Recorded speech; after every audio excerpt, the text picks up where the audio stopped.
Hello, hello, hello, and welcome to another episode of the We Don't Wanna podcast.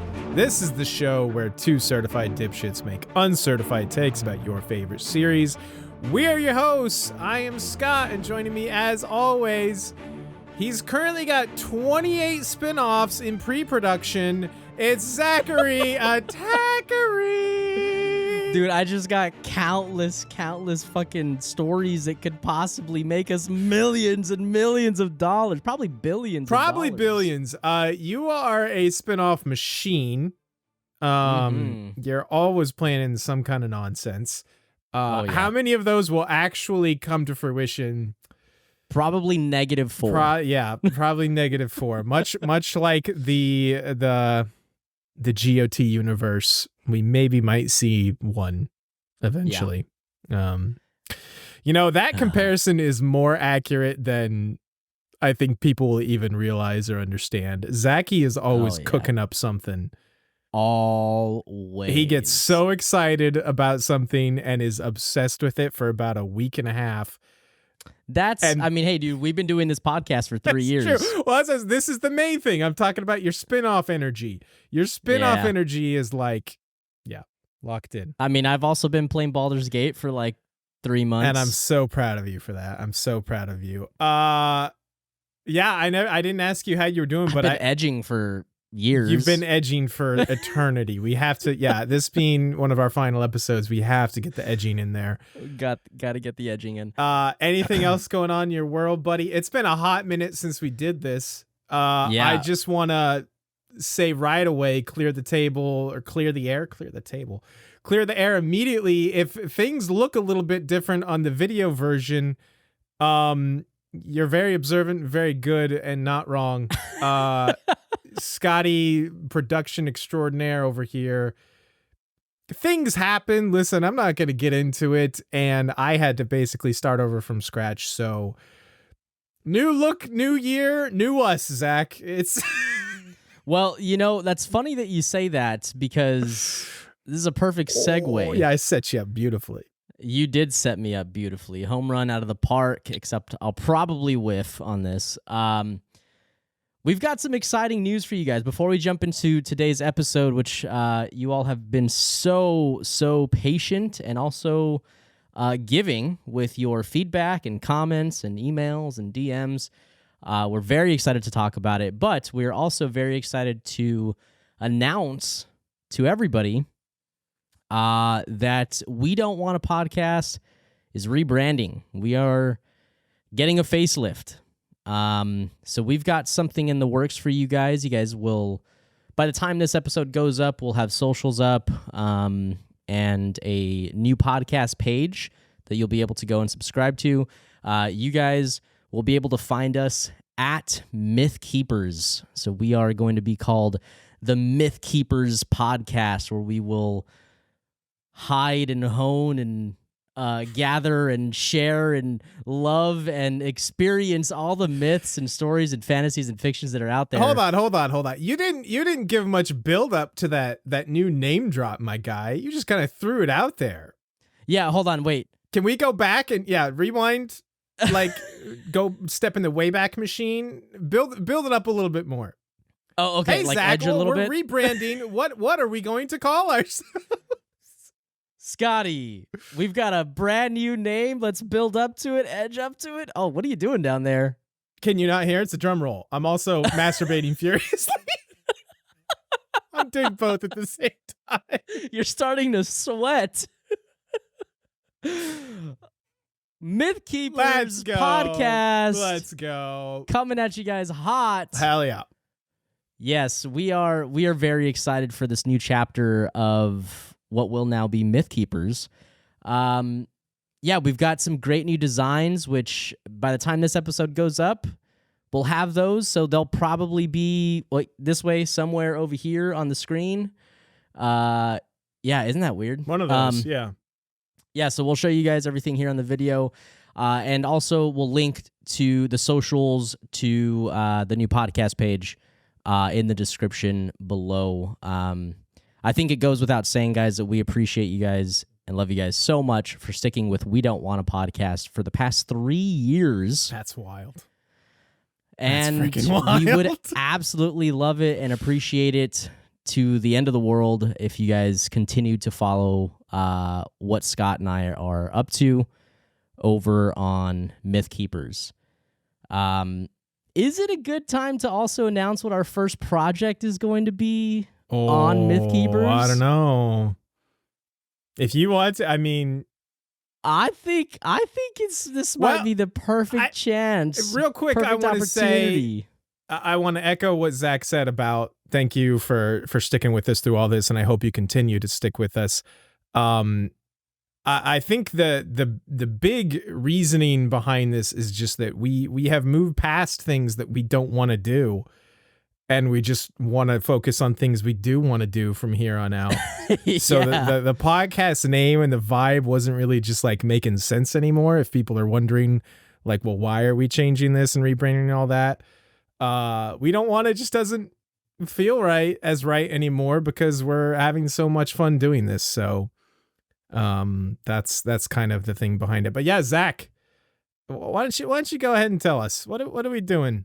So we keep hearing everywhere that there's this new craze, this new I say new, it's been out for years now. But it's new to us, new to our radar. New to us. A little series that has taken the world by storm, known as A Court of Thorns and Roses, ACOTAR, as the children say. Them childrens. And we have heard constantly how absurd it would be if two men in their 30s who have never read adult fantasy. Well, does hentai count? I don't know. Or as our good friend Sam from Heroines Pod, or maybe it was Emily, one of them called it romantasy. I'm sure that is not their term. That is a thing. Oh, that's good. Romantasy. That's so good. I love that. But yes, speaking of which, Sam and Emily also on Heroines Pod are also knee deep in the ACOTAR series. Oh, you didn't tell me that. We're just copying them now? Yes, we are, and we've actually that means that there will be some collaborations happening. Yes, very, very excited for that. So I think we're gonna get a little hot and heavy reading this series, but also it could be terrible, and we could be like, yeah, why do people honestly like this shit? I'm here for it if it's terrible. I'm very excited for this, mostly because it's going to be our first big project that neither of us have experience with. Yes, like obviously Game of Thrones we've both seen a ton of times. Harry Potter was Zach's baby. One Piece was my baby. We did the Wheel of Time, but that was kind of a smaller thing. And I think that was the only other thing that neither of us had any experience with. So I'm excited for this. Getting back to our reading roots, or I don't think I've read a book since we finished Harry Potter. I'm ashamed to say. Terrible. So I know. It's very no. I have. I've reread the Game of Thrones books actually. So okay. I take that back. Anyway, I'm excited for this because I hope it's ridiculous and weird and fun, and I had no idea how popular this shit was. What did we look up? Like, I just like, it's kind of not when Scott bought his book. It's not the most. Noticed how many reviews. The most perfect metric ever, but yeah, like the first book on Amazon had like a couple 100,000 reviews or something like that. It had almost double the amount of reviews that a Game of Thrones had. The first Game of Thrones book versus this book.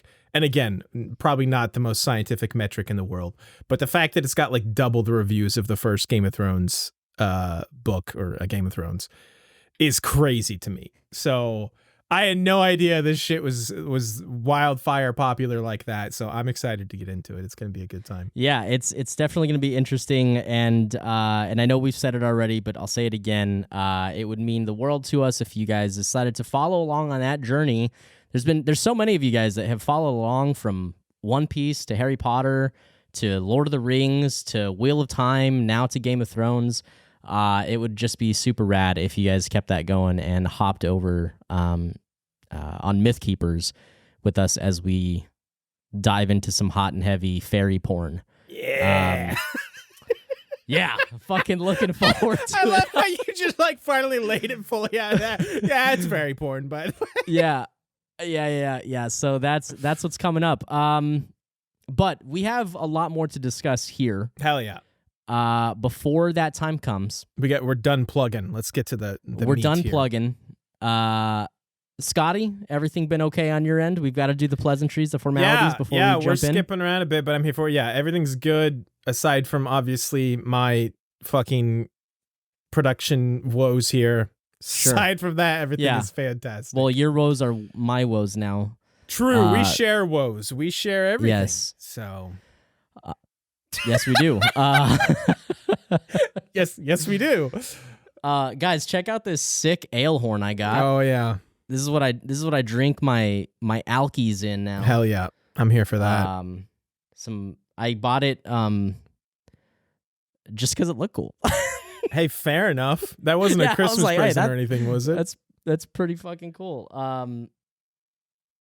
No, actually it was. I said I bought it. My mother bought it for me. You don't even know where you got it. No.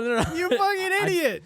My mother bought it for me. I put it on like my Amazon wish. I was like, "Ooh, I like this." Okay. Added it to my cart, and then my mom got it for me. Gotcha. Yeah. Okay, fair enough. Anyway, Are we ready to jump in here? I think we're ready to do this Because I have something ultra super special to start us off. Why don't we tell everybody what the fuck's happening on this episode? Oh, true. Yeah, I thought you did that, but yeah, no, go ahead. No. Okay. So we're done with Game of Thrones. We finished it. If you guys have not finished or caught up to our last few episodes where we finish off season 8, definitely go do that first. Yeah, pause this and go listen to 73 episodes of Game of Thrones. Go do that. Yeah. But if you all can recall, when we started doing Game of Thrones, although Scott and I had both watched the series, neither of us had rewatched since season 8 aired. And if you've been following along at all, or have been somewhat involved in pop culture in the past 10 years, you know that season 8 was not the most well-received thing. So Scott and I said, hey, let's rewatch this shit. We love the show. We were on the fence about season 8 for our first run through. And we said, let's just see how this actually falls into place on a full watch through without all the hype and build up and expectations. How does it hold up? Wait, are you asking me? Or? No, I'm saying that's okay. I was like, well, we're doing this now. Jesus Christ. Yeah, so that was the point of this. And so we've got a couple talking points we'd like to go through. We're going to talk about our stats, the stats guy, Scotty Westside over here, keeping all the stats. Actually, I can't say that. Jenna Shaw, the GOAT of the podcast, one of the coolest listeners out there, has bestowed upon us some help. Some just big a time help. Let's say. Dude. Yeah, we love her to death. So we're going to go over some stats for you guys.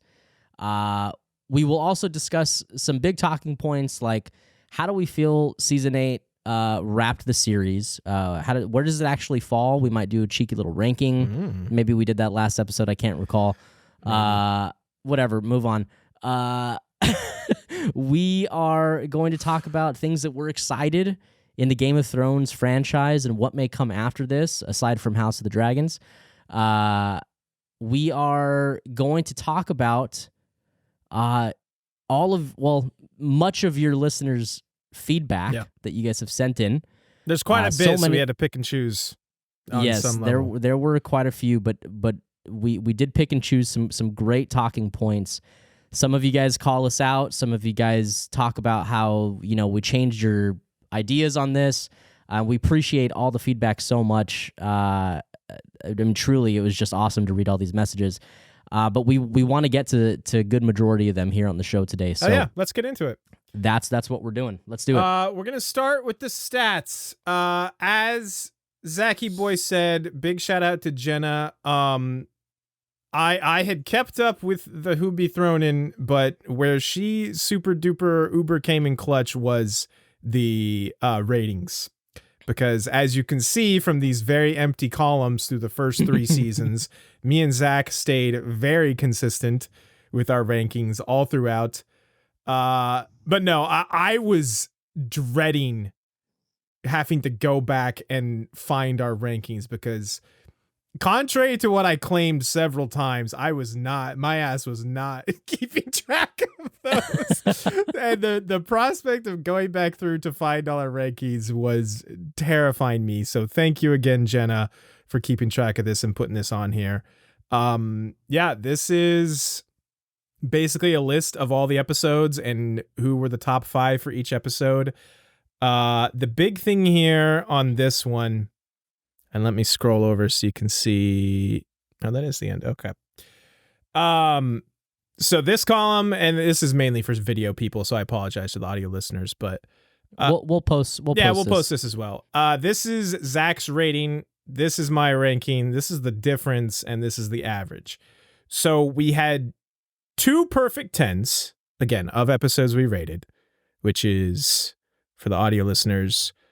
Mid-season 3 on, we definitely missed a few here and there. 2 perfect 10s. Can you guess, without looking, Zach, what those 2 episodes were? I can. Yeah.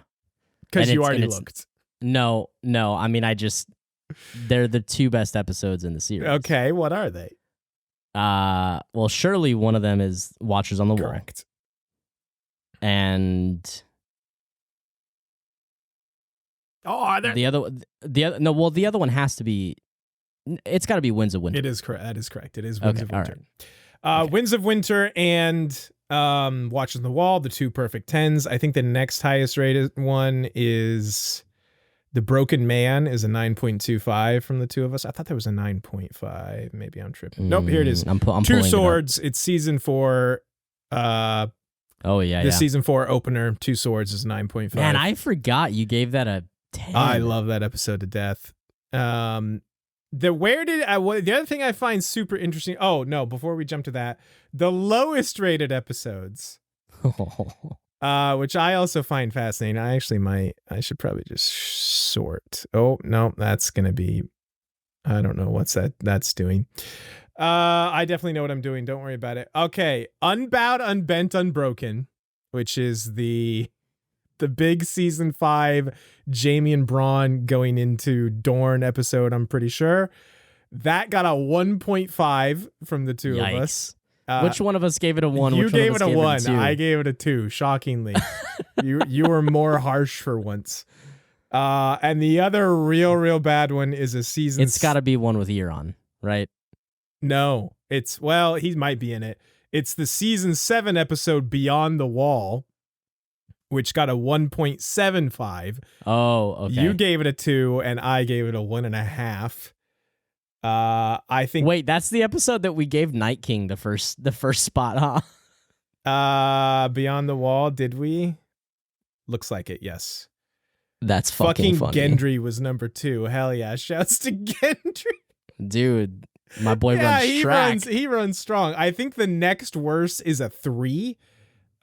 Which is like season 7 episode. Right, I'm looking 2. at this list now. Stormborn, I see it now. Yeah.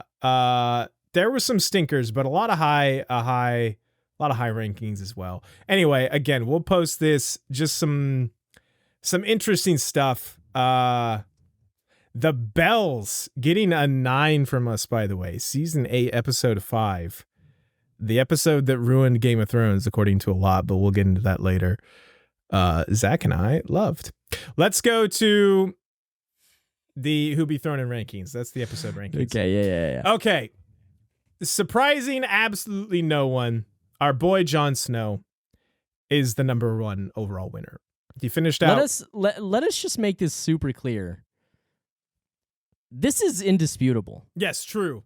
Well, Jon Snow is the best character in Game of Thrones. Well, apparently. I'm going to be honest. After looking through this, I actually have some disputes with us. I have some bones to pick with us. So it's indisputable unless you are one of the two creators of this you're list. Me or you. So Johnny Boy, it was actually much closer than I would have thought. Tyrion made a big push in season 8, shockingly. Tyrion got, what was it, like a first, a second, and a third, I think, in season 8. It's wild. A first, a second, yeah. And I swear there was a third, too. Anyway, it doesn't matter. He came up in second place, only 7 points shy of Jon. So that's like a first place and a third place, and he would have tied him. Daenerys was right behind Tyrion with 84 total points. Wow. Tywin holding on. So Tyrion and Daenerys gone for four fucking seasons. Tyrion and Daenerys passed him in the final 3 episodes. He held on at number 4, 80 points. And then there is a mammoth gap. The next closest is Jaime, rounding out the top 5 at 62 points. He is a full, 38 points behind Tywin? That is crazy. No, I don't know how numbers work. 18. 18. Oh, I'm tired already. Is it showing? 18 points behind. I don't know why I was thinking 42. That's still not right. That's also not what you said. You said 38. I know. Anyway, Jaime, Cersei, Arya, Sam, Littlefinger, the Hound just sneaking into the top 10. Here's my beef, Zach. I found out as I was going through this that one Dolorous Ed was only throning 2 times. One of the times was the episode he died this season, season 8. He got 2/4 and nothing else. He is superseded in points. You are looking at this strictly as like this is what he got. You're not acknowledging that like in the episodes that he would have been considered, he probably was outshone, or the fact that he's not in a lot of episodes. I don't care. I'm not talking about individual episodes or who should have passed him. I'm talking about the fact that such incredible characters that we love so much, such as Theon, Bran, Gendry are ahead of Ed. Gilly is ahead of it. Okay, that one I'm kind of here for. Dude, Gilly, the one-time fucking first place finisher, her and Hodor with the perfect 1-for-1 first place. Yeah, so I have a major bone to pick with us on that one, Zach. I do not care for the fact that my boy Ed was only on the list 2 fucking times. All right, scroll up. Do not look at the bottom. Okay. There are 9 characters. Oh, boy. There are 9 characters with 1 on point? this list with 1 point. Jeez. Okay. Name them. Osha. Okay. I'm gonna guess I convinced you to put like Summer on there one time. Summer's on there. Ghost? No. Fuck. Wait, is Ghost even on here? Might. Surely Ghost is on here. He right? might not be. I definitely had a picture of him. Well, let's find out. No, Ghost was not on here. Ghost is not on here. That is a travesty. That's your fault. You hate Summer's dogs. on here, but Ghost is on You fucking hate dogs. We all know this. Let's see. I've got Summer and Osha. That's not true, by the way, okay? You're the dog hater. Obviously, I mean, they're not on here. Shit, I feel like I should. I think, wasn't Podrick one of them, weirdly? Pod is one of the people who made it on one time. But he got a 5th. He's got 1 point. He's got 1 point, okay. yeah. Yeah, all of these bottom... Okay, that's... I just wanted to double they check. only have 1 point. Pip? Who was 5th place in the Watchers on the Wall episode? Pip. Okay. You have it correct. That's 4. Oh, boy. That's probably about all I've got. The last 5 are Sirio Farrell. Okay. Solid. Hell yeah. He should have been higher, but those were some good episodes. You said Osha, right? I said Osha. Thoros. Oh, sure. Okay. Walder. Okay. Yara. Was that the episode with Sam and Emily, I think, that Walder Frey got 5th Red Wedding, probably? It may have been, yeah. Yara, I should have guessed that one. And Euron. And yeah. I didn't even want to guess Euron because that would have just been giving him some spotlight. So yeah, that was my true. thing there. True. Fun, interesting stuff. Again, perfect but imperfect. I think 61 different characters for 73 episodes is pretty wild. Dude, I was about to say, the fact that there are this many characters who are able to earn themselves, like, make enough of an impact, exactly, yeah, to like be in the conversation of like, man, this character really shined this episode, is absurd. Yeah. What other show can do this? Very few. Yeah, it's wild. It is wild. It is pretty fun. Shouts to Tyrion, by the way. Longest streak. He had 10 consecutive who be thrown in the lists, 10 consecutive weeks, whatever you want to say it. And again, always shouts to Bobby B with his perfect 6 for 6 in first place. Coming in at number 13. Bobby B is a fucking legend. He's a fucking legend in Gin Alley. I was just talking about Bobby B the other day. Well, why wouldn't you be? Well, I was talking about Mark Addy. Oh, okay. I can't remember how this conversation came up, but we were talking about A Knight's Tale? No, fuck, man. Go watch A Knight's Tale, Mark everybody. Addy. We were talking about who, like fan castings for Harry Potter characters, and are they? It dawned on me that Mark Addy would be a great Hagrid. I feel like I could see that. I could totally see that. You don't think he's? Well, no, probably not. He's probably not too old for Hagrid these days. I don't think so. I think he'd be so fun. He's so charismatic, dude. It's absurd. He is. Like it would just be so enjoyable. Yeah. I mean, it'd be very different, obviously, from what we see here in this show. Yeah. But, no, for sure. But Mark Addy could fucking do it, man. He could absolutely do it. I can see that. I can absolutely see that. Anyway. Cool. Well, that's our Who Be Thrown in stats. Yeah, man. Again, we can't say this enough. Jenna, for real. Truly a legend. Legendary wannabe. We appreciate you so much. Thank you for always supporting and doing what you do. You saved me so much work. Oh, real quick, something I forgot. I was going to go back to it, but then I forgot. The biggest episodes where Zach and me differed because our running joke was we always agree on everything. Right. So a 2 point in our rating differential was the biggest we ever had. One was in the season 8, episode 1. Oh, okay. A Winterfell, which I gave an 8. Zach did not like it nearly as much as I did. He gave it a 6.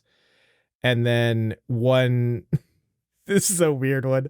Stormborn, I gave a 2, which is the season 7, episode 2, and Zach gave a 4.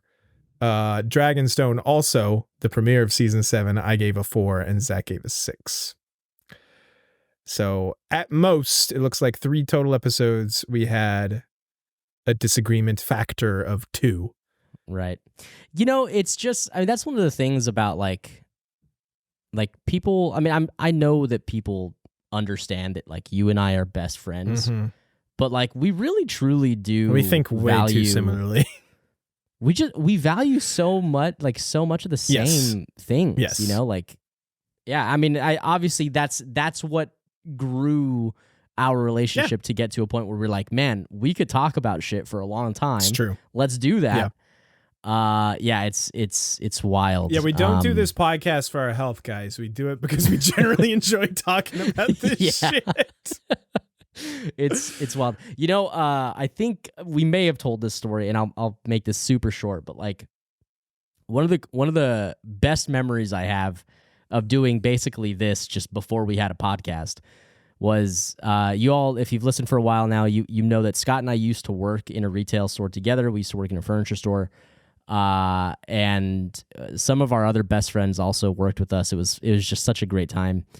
and Scotty and I were managers, so we were there late. Do you remember this? We were there so late, God. Probably to like multiple times this happened. Well, I mean, we were there. We were there very late often, but there was one time specifically all of us were there. Yeah.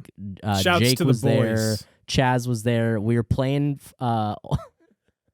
We were playing frisbee golf Hell in yeah. the store because we're fucking legends. Yeah, we are. And we were there probably till like midnight or 1 a.m. Store closed at 7 or 8. 8. And it turned into a discussion about Star Wars for like hours, guys. We were. This is back when the trailer for The Last Jedi came out, and we were just speculating for fucking hours on things, on everything. What a time to be alive. God, man. Before The Last Jedi came out and ruined my life. Dude. Yes, dude. What sweet, innocent young children's we were, young lads. But man, we were making lists about like best vehicles, best like lightsaber duelists. Like it was just like this is just what we do. Yeah, in case this is your first episode, we are giant nerds. So spoiler alert there. Are we ready to jump into the like listener feedback? Is that where we want to go next? I think we do. Yeah, I think let's go listener feedback next, and then we'll talk about some other big picture items. Big picture, kind of towards the end of the series kind of stuff. Okay. Yeah. Are we just going in order here? You gave me a list here. You pick one. Okay. You pick one. Doesn't matter. Picking and choosing. Sure. Um, well, I mean, these are the ones that I kind of picked through already, so we'll probably hopefully we get to all of these. Okay. This, should we start with this big one from Sarah? Because there's a lot here. I don't know if we want to read this whole thing or kind of glean. She wrote an essay and she self-admitted to such, but there's a lot of good stuff in here. So yeah, let's just go like point by point there and just address quickly. Okay. All right. So I'll read this. So this is addressed to Zach, but I'm reading it as well. Thank you, Sarah.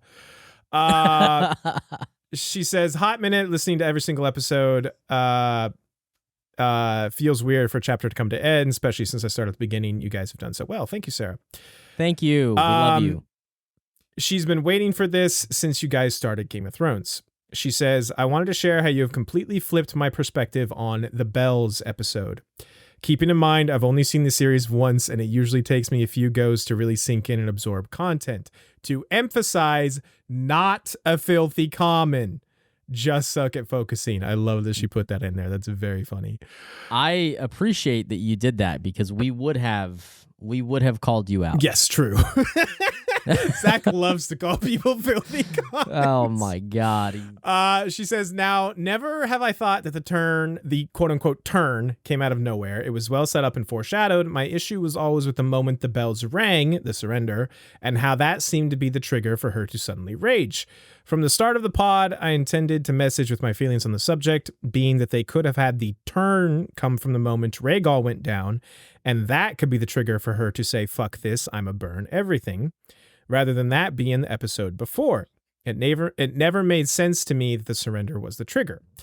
After listening to this episode, this is my new take.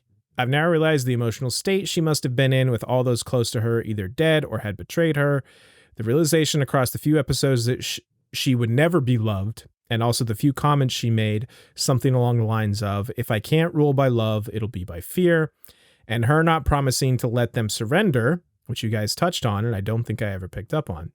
I never thought that maybe that decision, the turn, happened way earlier, and she always intended to burn them all. Just on First Watch, it seemed so odd to me.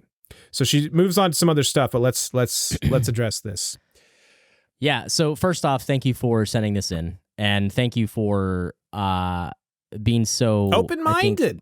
Open-minded. First off, that's just so nice. Yeah. You know, when you're truly passionate about something and you get to share your thoughts and like you're willing to say, you know what, I think that actually fits better, and I can agree with that and accept that, and you know, that's awesome. And you guys have probably seen that happen a few times on the podcast between Scotty and I, and it's what makes the best conversations, I feel like.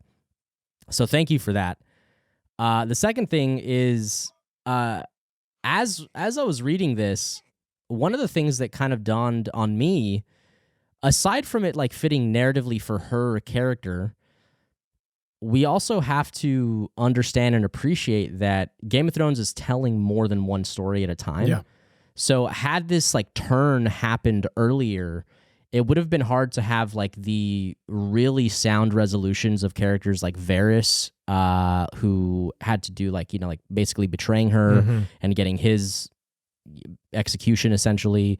Tyrion's betrayal by discussing it all with Varys and then, going to Jaime and setting him free or like, trying to help him get out. I feel like it would have been harder for like all of those pieces surrounding Daenerys to have had those resolutions had they made her turn happen earlier. It could have made for cool storytelling. There could have been cool stuff after the turn, like repercussions and people trying to fight with Daenerys, for sure. I just don't think that that's the story that was being told. No, I agree. I agree with pretty much everything Sarah is saying here. Obviously, we talked about a lot in the Bells episode. To me, it was honestly just handled really well and beautifully, because I feel like you could see in the few previous episodes, and especially in that episode, you could see her slowly losing her grip. And then you get things like, obviously Miss Missandei dying is a big one. The conversation she has with Jon, where Jon basically, she basically confronts Jon about his quote unquote betrayal by telling Sansa and Arya. And yeah, like when she says, if I can't rule by love, it'll rule by fear, whatever she said, it was something to that effect, like Sarah says. I think so many people view this as, she heard the bells and decided to burn everything. And I don't think you're paying attention or watching the same show I am, because I feel so strongly about that. I know, it's just it's so frustrating. She never once told Tyrion that she would stop when the bells rang, and I think that's extremely telling. And I cannot stress enough the emotional state that this human being has to be in. Like, she is beyond her last, sanity right now. And she just, she is in an obviously extremely powerful position. She is riding a nuclear weapon, more or less, and she wants to instill fear. She wants to hurt things the way she has been hurt. And I think while that may not have been the ending that a lot of people wanted for her, I think it is, at the very least, regardless of whether you like it or dislike it, I think it is a very powerful and interesting storytelling choice that's the direction that they went. Truly. Could there have been, I don't want to say build up to that moment, no, better? See, because that's the thing, man, is like, if any of you out there have ever known somebody who struggles with any type of mental illness or anything that would possibly put you in a state like this, it is rarely a visible buildup. Sure. Although there is a visible buildup. Right.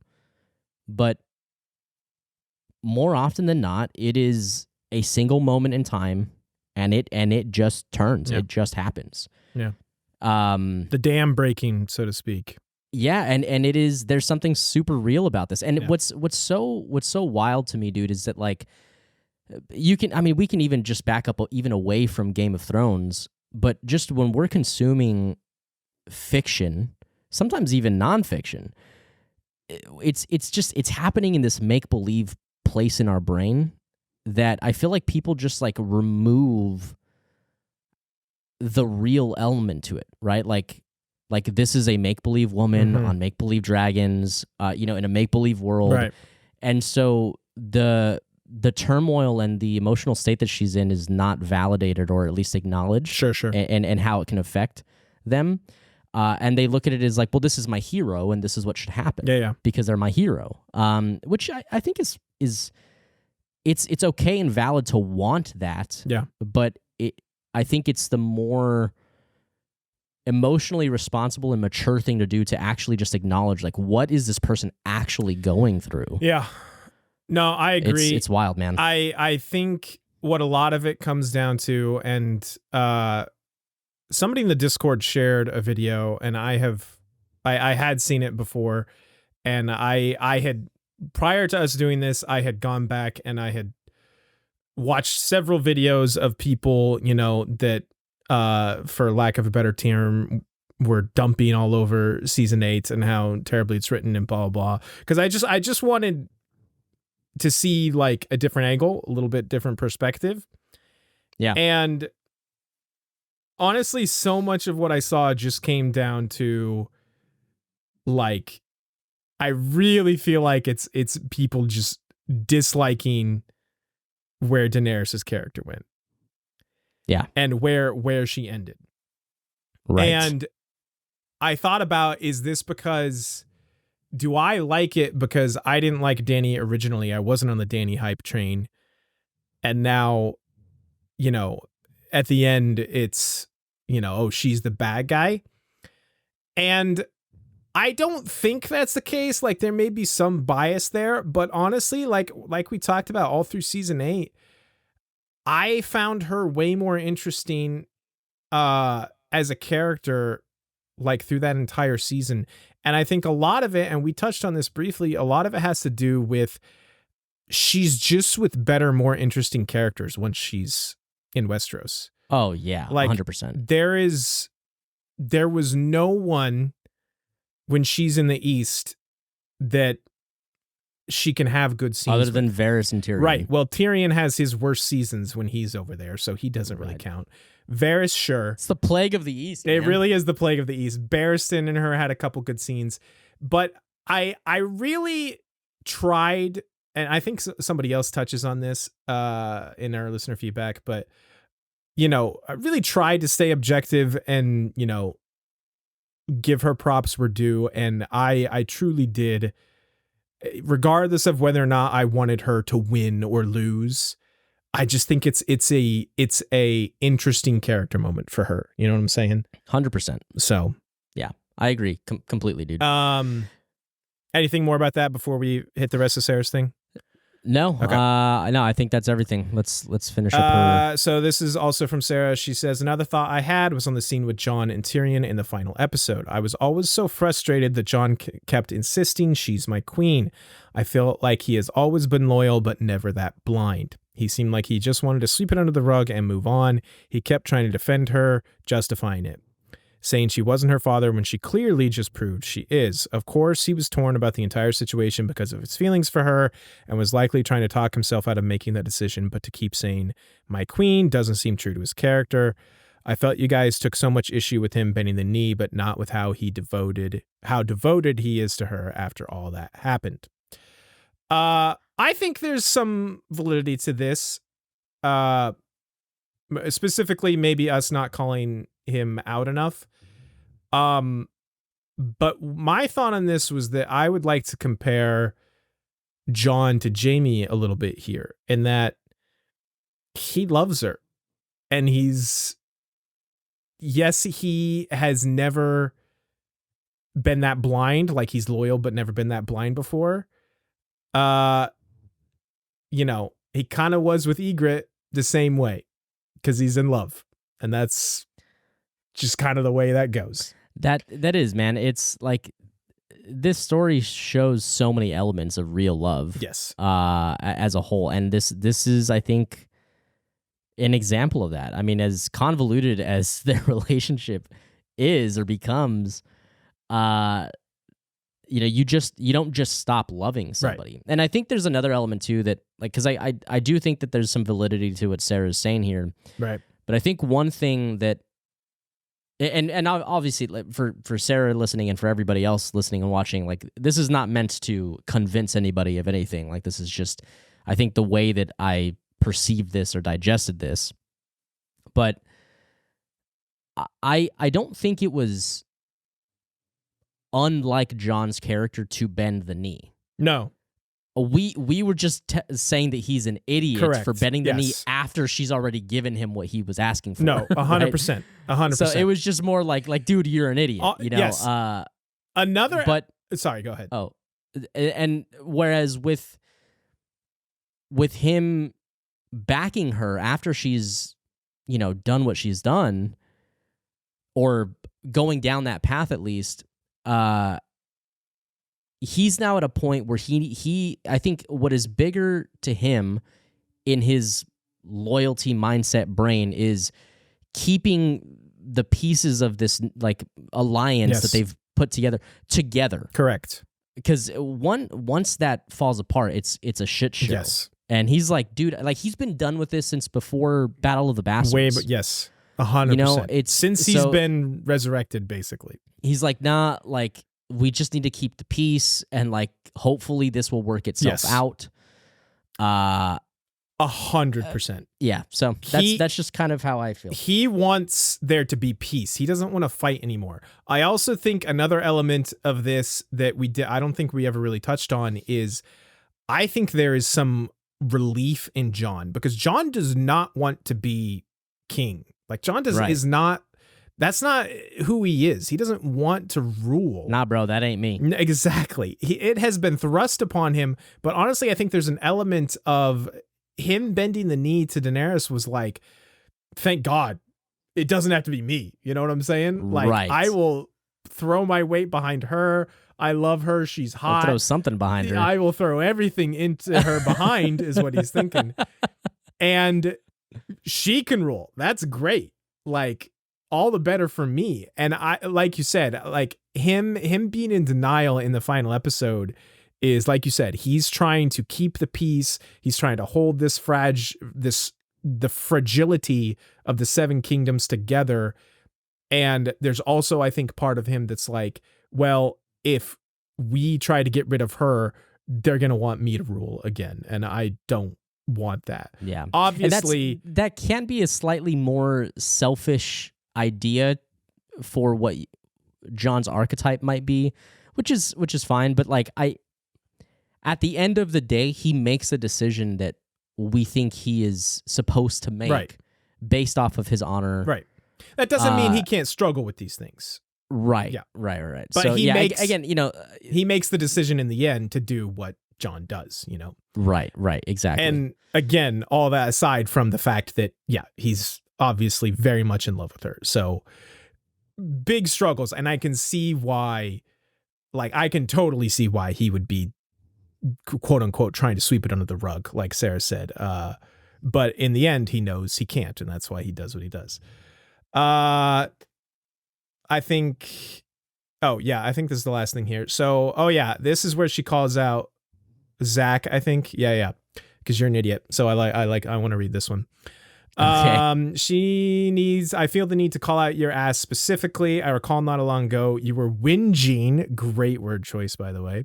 I think, if I recall correctly, I think Sarah is Australian. Okay, hell yeah. Whinging. I want to get whinging into my lexicon more. It's such a good word. Also, you do it You a just lot. said lexicon. Fuck up. What the Zach, fuck? quit whinging. You were whinging on an episode saying that almost all the women characters were written with the trope of having to go through hell and back to become strong and powerful, which firstly, I don't 100% agree with, because you have characters like Marjorie, Cersei, Arya, Brienne, Yara, who are all powerful in their own way and didn't have to go through absolute shit fight that Sansa or Daenerys did. Small quibble here, like Arya went through some shit. Like, maybe not. She saw her dad beheaded and lived homeless, and then but okay. A lot of fine. these characters went through some shit. Again, maybe not to the extent Sansa and Daenerys, but they went through some shit. So my quibble is, you said you hate that women have to go through all the struggles to become strong. Yet when Brienne has been strong from the beginning, your literal words are, she's boring, not nuanced, and she doesn't struggle with enough, and she's not a broken character. Like, my dude, I had a giggle with Tom when I heard this, being like, well, what does he want? Zach, would you like to respond? Yeah. So first off, thank you for calling me out on my bullshit. I have some slight defenses here, but... Oh, hold on. I should finish this. Sorry. Oh, okay. I know this is a specific critique, and that you went on to admit she probably deserves more respect, but it made me laugh, so I thought I'd share. Sorry. I should have finished Okay. that thought. All right. Some slight areas that I would like to defend. Okay.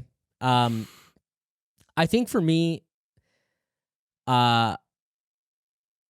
Marjorie gets so you are correct in the fact that she did not have to go through a pile of shit in order to gain a position of power and or status. However, her arc does have her go through shit. Sure.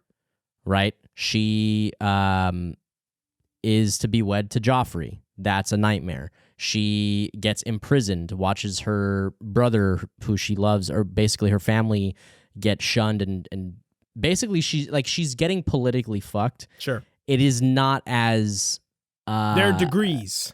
Yeah, sure. There are degrees. And her story's still great. I guess what I'm saying is that, like, I felt like I was accounting for the fact that, like, well, Marjorie has to go through shit, even though it's later in her story. She also gets killed. True. I mean, I would say that that's probably a bad go at it. That's probably a bad go at it. Cersei watches her children die one by one, and emerges this, like, fucking in all black clad fucking dress that is she is reborn after her children are killed. So I do feel like that is pretty on the nose, and we know for the trope. Arya definitely went through some shit. Address the Brienne one. That's where I feel like this main criticism is. Yeah. So my issue is that almost all of the women of power seem to have, or the women of status, the women who kind of like hold the screen for a long time, are put through some shit. And like sometimes it's okay to have a character who like does not have to be beaten down in order to be better or to be stronger or whatever. And you are absolutely correct about Brienne.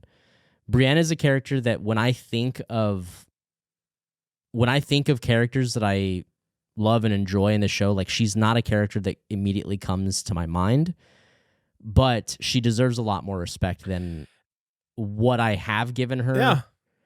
For sure. And I feel like I did, well, I mean, you mentioned this in your message, but like during this last season, we do talk quite a bit more about Brienne. She's still not a favorite character. She's a little like vanilla characters who are just like so noble and like good, like just like that almost like naivete and like just that, like, she's just so pure, is just simply a little boring to me. You're describing John a little bit, though, also. Because he's kind of that. He's a little vanilla, too, but he does know how to do that thing with his tongue. So, and I don't know that Brienne knows anything about that. What I will say is I feel like very specific, I don't know when Sarah wrote this, but very specifically, as I recall in the last episode, The Iron Throne, when you were talking about like Brienne's ending, like with her becoming Lord Commander of the Kingsguard and writing the book and everything, you were talking about how like, hey, maybe I don't give Brienne enough credit because this scene really touched me. I did say that, yes. Yeah, you were saying something to that effect, like this scene really touched me, and you know what, like obviously like there's the bathtub scene and there's the Night of the Seven Kingdoms. So really it's just her and Jaime is what I love. Well, maybe. It's just, I feel like every time we talked about her, you were all on board, but never really acknowledged it. So it's kind of just a weird thing. I don't know. Yeah. But either way, Sarah, you've done exactly what we asked for. Because she hit the assignment. Look, we talk for fucking hours. So long. Every time we do one of these. And there are 73 about this fucking show. So many. So we knew that there's got to be a couple things in there that's like, you kind of said this, but I was didn't really make sense. I would just like to point out that I'm pretty sure I never said anything to this sort, and I'm just gonna disagree entirely. Because you're never on the socials, and people don't feel like they're talking to you. Yeah, true. So anyway, I would just like to say that specifically in like dramas or a show of this type, I'm gonna be honest. I kind of want all my characters to be broken. Like, if they're not broken and going through shit, I think they're kind of boring. Like, I'm going to be honest. Did you think Elena was boring? Elena's been through some shit. It's implied. Okay. That's a good example, though. I like her. She's old, though. It's different. I also don't think, like, I mean, would you say Tywin has, like, been through the fucking ringer? In a way, again, there are degrees. He had to put up with his dumb shit father for forever. Yeah, but we don't experience that through the show. Yeah, but I know about it though. Oh, okay. Yeah, but I've read the book, so I know about it. Anyway, right, okay, you hit one. What's next? All right. So let's do let's see here. Okay, this is a good one. All right, so Daniel sent this in. Okay. And these are his thoughts about Jaime Lannister having the best arc. Okay. That's Daniel's stance, is that Jaime Lannister that has is the best Daniel's arc. stance. Okay, gotcha. Yes. The change from seasons 1 to the last is remarkable. The show did a great job showing it, from being the dick who pushes kids out of the window, which I agree is not good. Thanks for clarifying, True, Daniel. thank We you. appreciate that. Yeah. This is a family podcast. This is definitely edging. Yes, edging. To forsaking the love of his life to uphold his promise to help defend the North and Westeros from the White Walkers. He still had that edge. No, he still got that edge. My boy still got it. He still had that edge to him, but I think after losing his hand and the subsequent issues that gave, not to mention his wait, hold on. Can you read? I can't right now. Jesus, man, I'm having a strunk. The issues that they gave him, not to mention his relationship with Brienne, his eyes were open to those issues and shortcomings of everyone now that he wasn't the perfect Golden Boy Lannister anymore.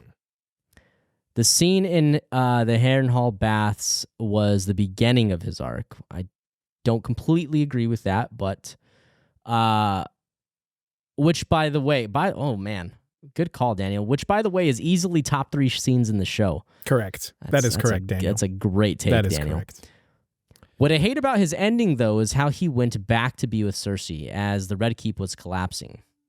Not to be the book show comparison guy, but when we last see Jaime, he refused to go back to King's Landing because he was disgusted about her being with Lancel and the Kettleblacks. Obviously, they had to cut out that storyline, but I feel that they should have stayed somewhat true to that plot point. I'm not saying he should have been with Brienne, because I would have preferred he be with my boy. I think yeah. I would have preferred that she be with my boy Tormund. But I would have liked to see him survive the end, or at least die protecting one of the Starks, as he was a key component in the Stark-Lannister war, and that would have been a perfect wrap to an arc. Okay, I have some thoughts and some follow-up about this. You're very passionate about Jaime, Yes. so I think you go first. I am extremely passionate about Jaime. Okay. I kind of like his idea about protecting one of the Starks. Would kind of bring his story first full circle as far as like the Bran thing. Mm-hmm. But I think that was kind of already accomplished when Bran basically forgave him, when Bran, didn't call his ass out, and, they had their little scene, and that was kind of the end to that. Not to mention he shows up right to defend Winterfell. He shows up to defend the North, which is symbolic of the Starks. Yes, for sure. The thing And we ourselves were very torn, even watching through this, about Jaime going back to Cersei. Like, we discussed it at length, how we felt about it. And I can't exactly remember, like, where we left it, but I think it's safe to say that we were conflicted. Correct? I think we decided we loved it. Okay. All right. Maybe we did. Well, if that's true, good on us, because I do love it. And I'm going to tell you why. And maybe we already talked about this, but I think we did. Okay. Well, I'm going to say it again. Please do. I think what myself originally and other people wanted for Jaime's story is the more traditional, fictional fantasy, like storytelling, trope storyline, whatever you want to call it, where the bad character goes through this big redeeming arc and, it's fully redeemed and comes out the other side, or maybe dies in the effort to redeem himself, blah, blah, blah. What I have decided that I love about this is not that, and is just actually way more real.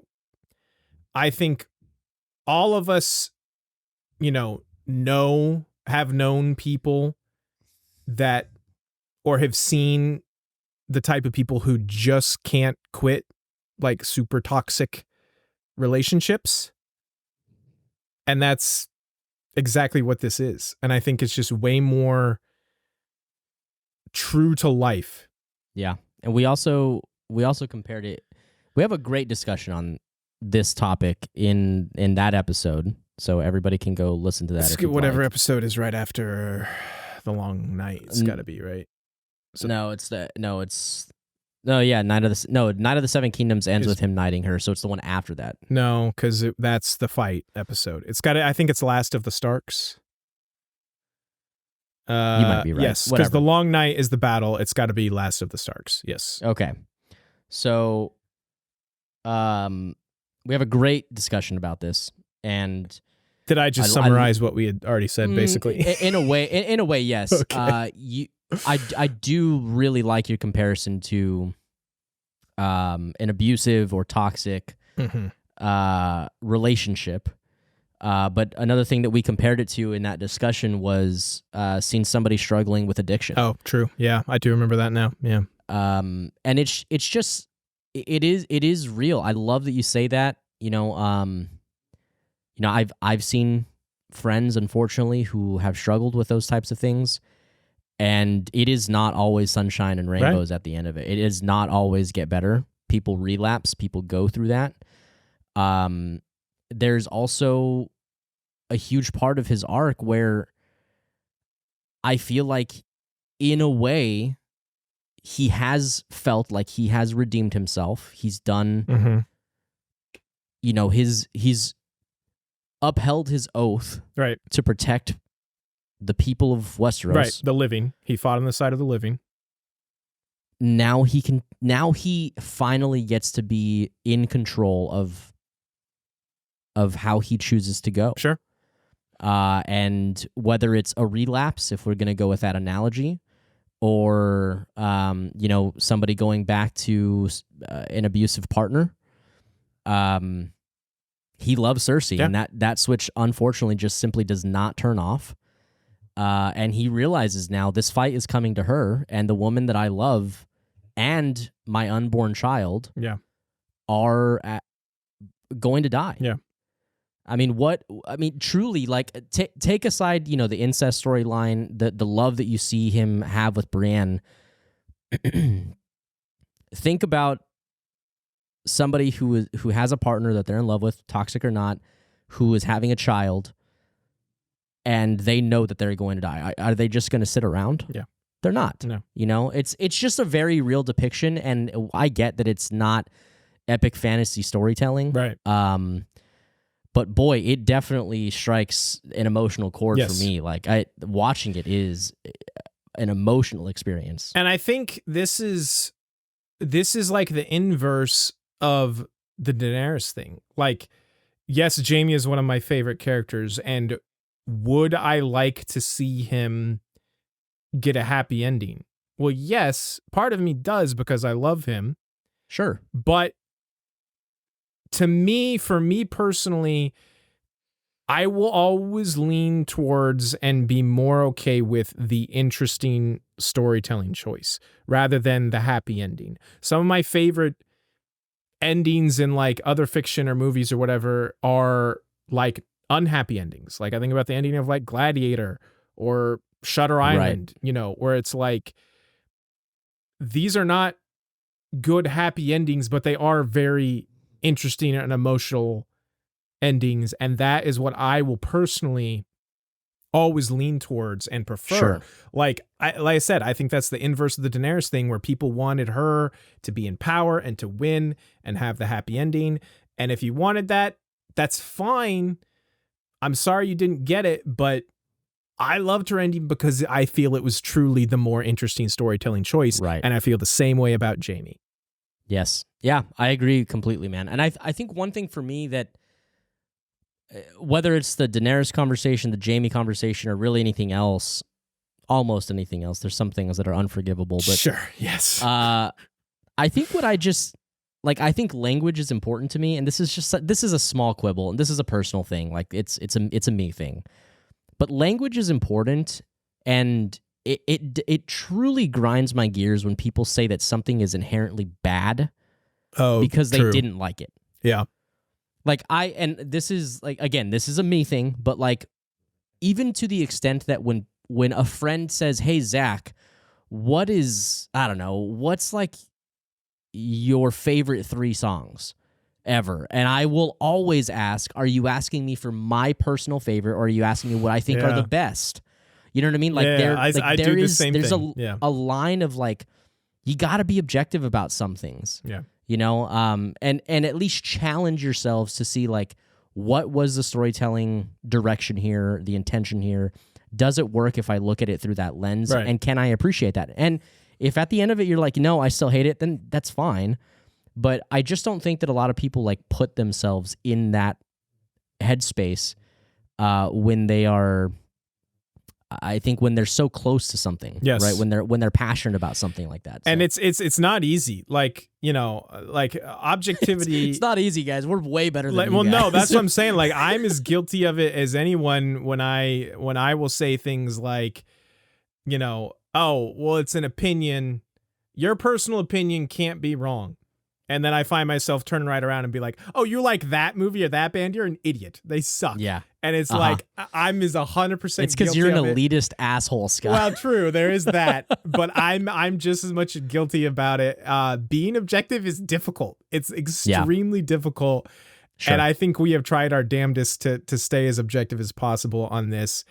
And I feel like a lot of the complaints I see out there about season 8 come down to, well, Daenerys didn't win, so I don't like it. Yeah. And if you want to call out the other myriad problems, which we did call out, and I think we'll still get to some more here, that's totally fine. But to say everything went to shit is just, I think, dishonest, like intellectually dishonest. Let us clarify here. That is to the masses. Yes, no. Obviously, that is not. Yeah. We know that is not your take, Daniel. I'm sorry. And also, I'm referencing like the other videos I said I watched, like to get the opposite perspective. Yeah. Sorry about that. So yeah, Daniel. I think that Jaime Lannister is a strong candidate for best arc. I don't know, honestly, if I'm being totally real. I don't know if you were to put me on the spotlight right now, if I could give you who I think has the best arc. But I think that you've got some pretty sound reasoning. Jaime Lannister is truly a strong contender in that discussion. I think he's like easy top 3, and he might be number one. Like, I think that is a strong take. To address the Kettle Blacks thing and your thing about the book, to that, I just got to say, I know you said not to be the book show comparison guy, but yeah, and I do it too. Again, I'm just as guilty of this. It's you really can't compare them because the Kettle Black storyline was completely cut. And we haven't seen the end of that.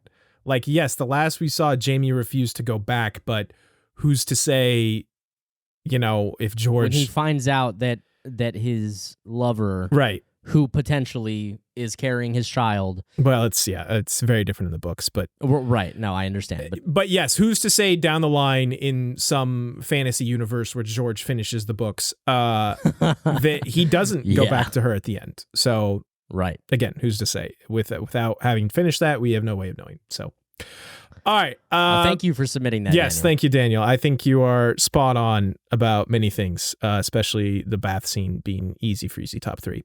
All right. My turn. Pick one. Sure. Yeah. Oh, this is a quickie. I do think this is funny. This is from Gisela. I hope I'm pronouncing that right. Hey, y'all, you've got to watch Red Notice on Netflix. I loved when y'all were going in on Ed Sheeran about being on GOT. Ed Sheeran just came on this movie for like 1 minute and makes the dumbest yet funny comment about Game of Thrones. I will say it's at the 1 hour, 45 minutes in. Enjoy. I'm pretty sure I have seen this movie. It's the one with The Rock and Ryan Reynolds and the love of our life. What's her name? Is that Jennifer Lawrence in that? No. It's Wonder Woman. What is that actress's name? Oh, Gal Gadot. Gal Gadot. Yes, I'm pretty sure it's that movie. The love of our life. Yes. Yeah. And I remember this. I meant to go and rewatch it. Ana I de apologize. Armas is maybe the love of my life right now. Both of them, honestly. Jesus. But yes, I do remember seeing this, and it was very funny. I meant to go and watch that. I apologize. Maybe we'll have to watch that and then make another comment about it. But it was very fun going on Ed fucking Sheeran, because that was a dark time in Game of Thrones. Yeah. That was season 7, right? Or no, was that season 8? No, that was season 7. It has to be season 7, right? Yeah.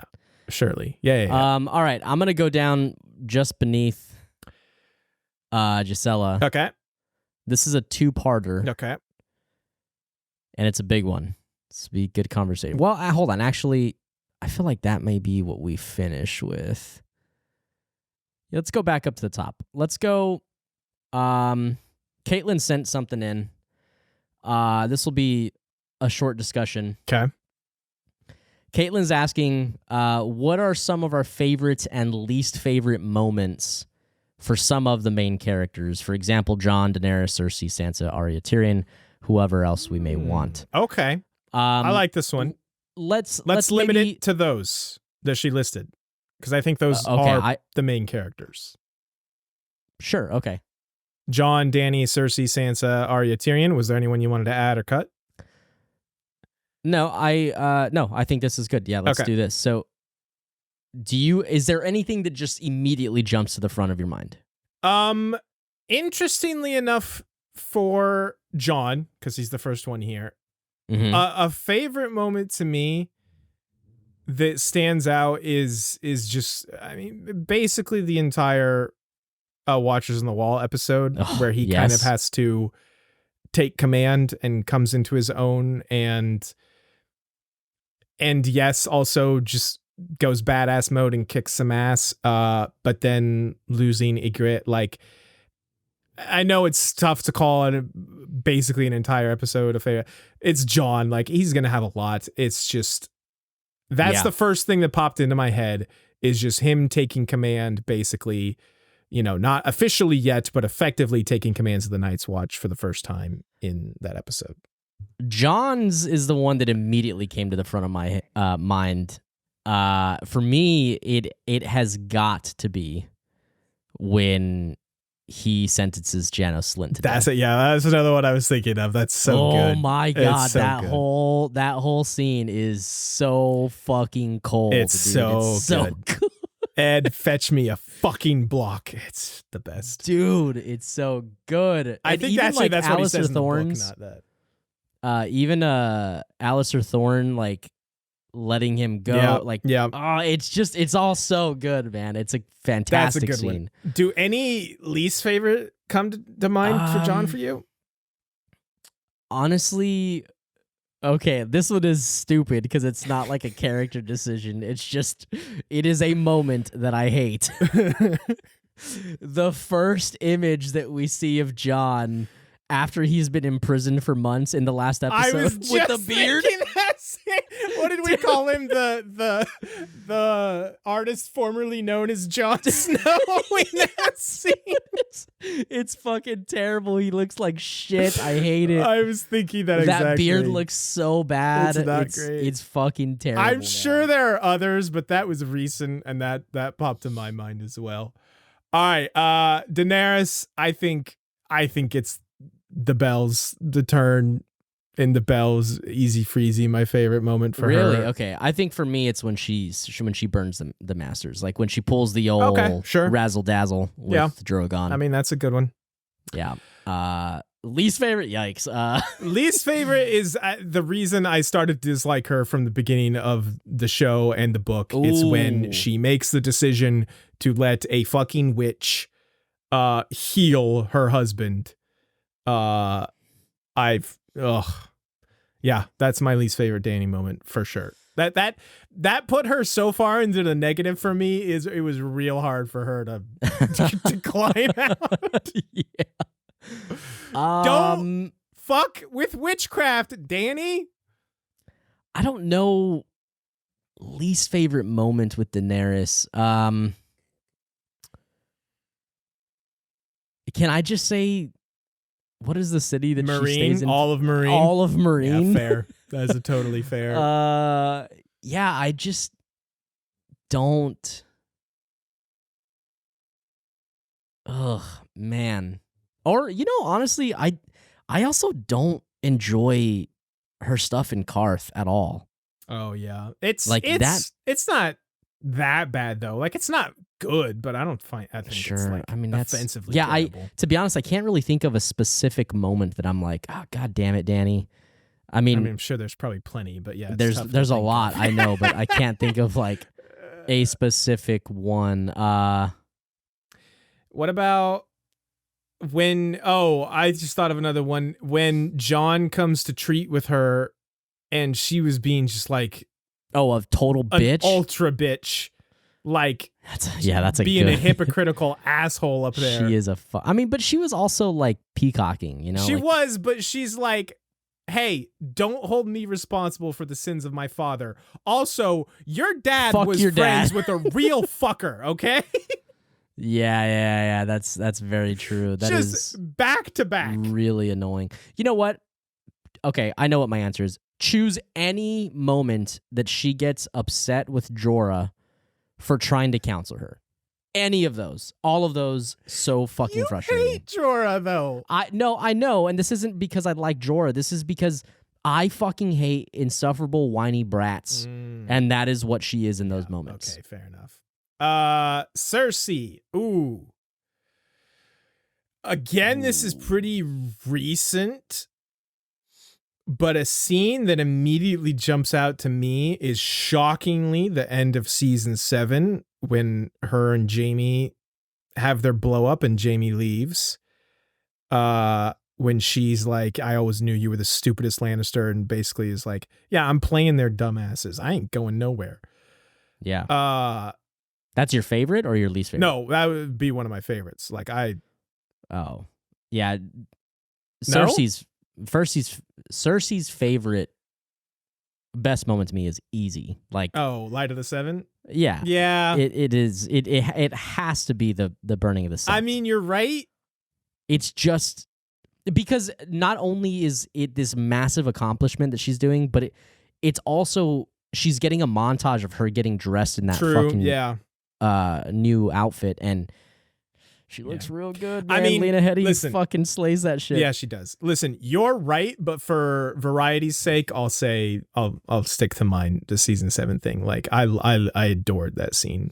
I think it was great. And again, I think her playing the shit out of them was phenomenal. So, especially Tyrion. She played the fuck out of Tyrion. Yeah.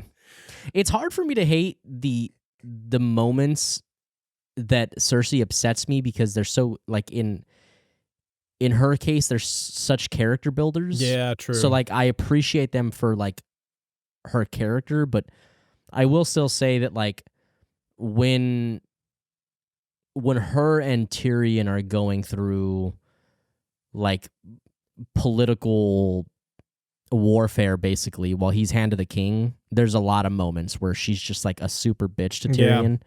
And those kind of get me worked up a little bit. For least favorite, I was gonna say I'll agree to that. I was gonna say any moment she has with Euron, although I'm not sure that's entirely her fault. But okay, no, that is the correct answer. One other real quick, man, there's a lot of good Cersei moments I like. Season 1, her completely show created conversation with Bobby B is fantastic. Yes, the one about Lyanna. Yes, well, about their marriage, holding the kingdoms together, and and the joke. Yes. Oh my god, dude, it's so good. Such a great scene. Yes. Good call. Yes, man, I had forgotten about that. Season 1 rules. Sansa, favorite scene. Okay, it's a short moment, and her new outfit, her drip at the end of season 4. Yes, I knew you were going to say that. Yes, obviously. Yeah. I mean, this is the fucking most borderline misogynistic way of thinking. But the moment that stands out for me is when I see her in that new outfit, and I am just floored with how fucking good she looks. And that's super fucked for me to say, I know, but true. I think her drip is better at the end of the series, like when she's getting crowned as Queen of the North. No, you're right. It is really. Although good, it's more of a statement, like her. It is her change because she also dyes her hair black. Yeah. Damn. And she's like coming out of her being cage, and she's doing just fine. Yes. Thank you. She's finally starting to take control, is what I was trying to say, of her own destiny. Instead of just being, a victim as she was for the first 3.5 seasons. Man, my favorite Sansa, I think it's got to be the end of Battle of the Bastards when she gets her revenge on Ramsay. Like that's a great pick. Tough dude. to watch, but just like really satisfying for her, I'm sure. Well, listen, it's not easy for her anyway, but it was still just good and powerful. Yeah. Least favorite. I mean, I think this is also kind of like, I don't know if there's a specific moment, but like early Sansa is annoying to watch until she starts to kind of like grow up a bit. True. Pick any of the moments where she's like, Joffrey is my love. Yeah. Like I'm destined to be with him. Whatever the fuck. Yeah. That's a good call. Let's shake to that. Okay, Arya. Ooh. Oh, geez. That's so hard for her because I could pick her and Tywin moment. I could pick a her and the Hound moment. I could pick her and Yoren. I could pick her and, honestly, her and Ned have a couple really good scenes. Yikes, man. Yeah, this is tough.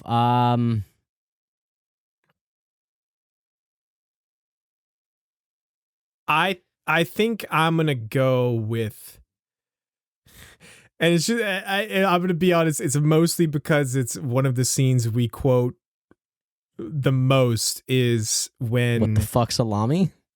What the fuck salami? No, I do love that. Oh god, that one's also so good. I mean, that's a hound. Yeah, scene. True. No, well, this is. I mean, this is also a hound scene. It's when, and I think it's where she starts to really learn from the Hound is when he wakes up and she's practicing her water dancing and he goes over and, is being a shit and makes fun of her and, the greatest swordsman alive was killed by Meryn fucking Trent. And yeah, he just kind of shows her what's what. And I feel like that's where she really starts to learn more from him. That's an impossible. I could pick a dozen other Arya scenes though, but I'll go with that one. Yeah, I think for me, man, I think it's got to be the scene where she's talking with Tywin and he makes mention of Balerion the Black Dread, and she does not let him get out of that conversation without telling him about the sisters. Yeah. It's such a good Like, you want to know what type of person Arya is, that's what type of person she is. Like, those are her heroes. Like, she loves powerful women. It's such a good moment, I think. It's very good. Arya, least favorite, her talking to Ed Sheeran. Okay.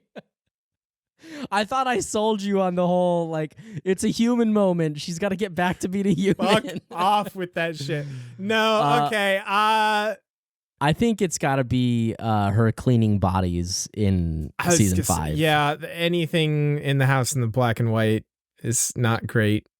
I'll stick with her and Ed Sheeran, though. Or, what about some of the stuff between her and Sansa and Winterfell?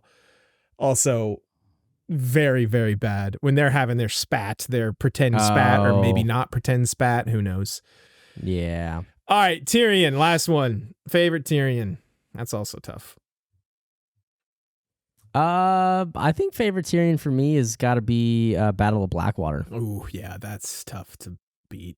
Yeah, I mean, there's incredible, like, politicking from Tyrion, which are also strong contenders. Yep. When he is Hand of the King, but yeah, that is what stands out immediately is Battle of Blackwater for me. That is an excellent choice, and I was thinking that, but I'll go to another one just for some variety. Him and Jaime's conversation right before the Viper and the Hound, about the bugs, about cousin Oren. Oren, was it Oren? I think it was. What about his trial though too? I mean, again, there are so many for a lot of these characters. There's so many you could pick. The trial, the conversation he has with, although that one's more Oberyn, when Oberyn's telling the story about meeting him as a kid.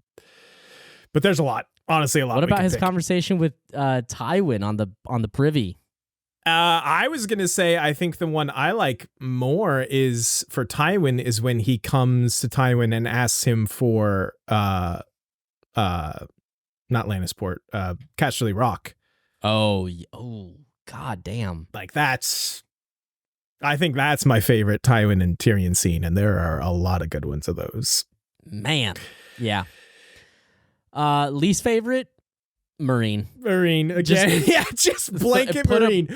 Put a dartboard of Marine scenes and just throw the dart. Specifically, I have one very specific in mind. Specifically, when he is negotiating with the Masters, and even Grey Worm and Missandei, who are not characters I adore, but even they're like, you're a fucking idiot for dealing with these people. Yes. Like, what are you doing? Yes. And he's like, no.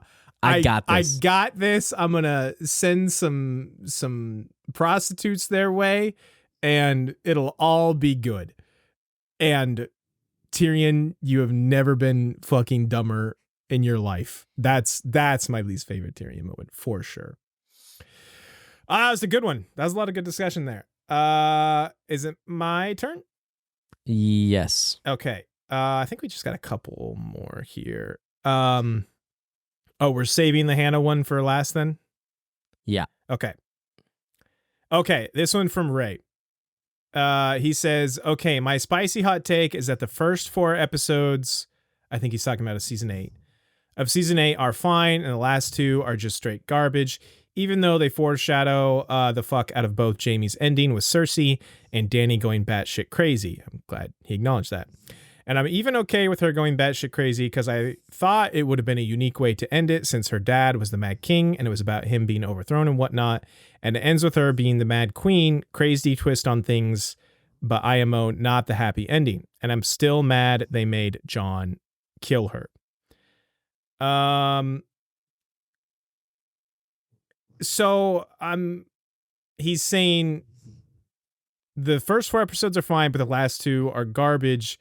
But he admits, despite it being foreshadowed, he just doesn't like what happened. Okay, I think is but then he also says he thought it would have been a unique way to end it since her dad was the Mad King, and with her being the Mad Queen, crazy twist.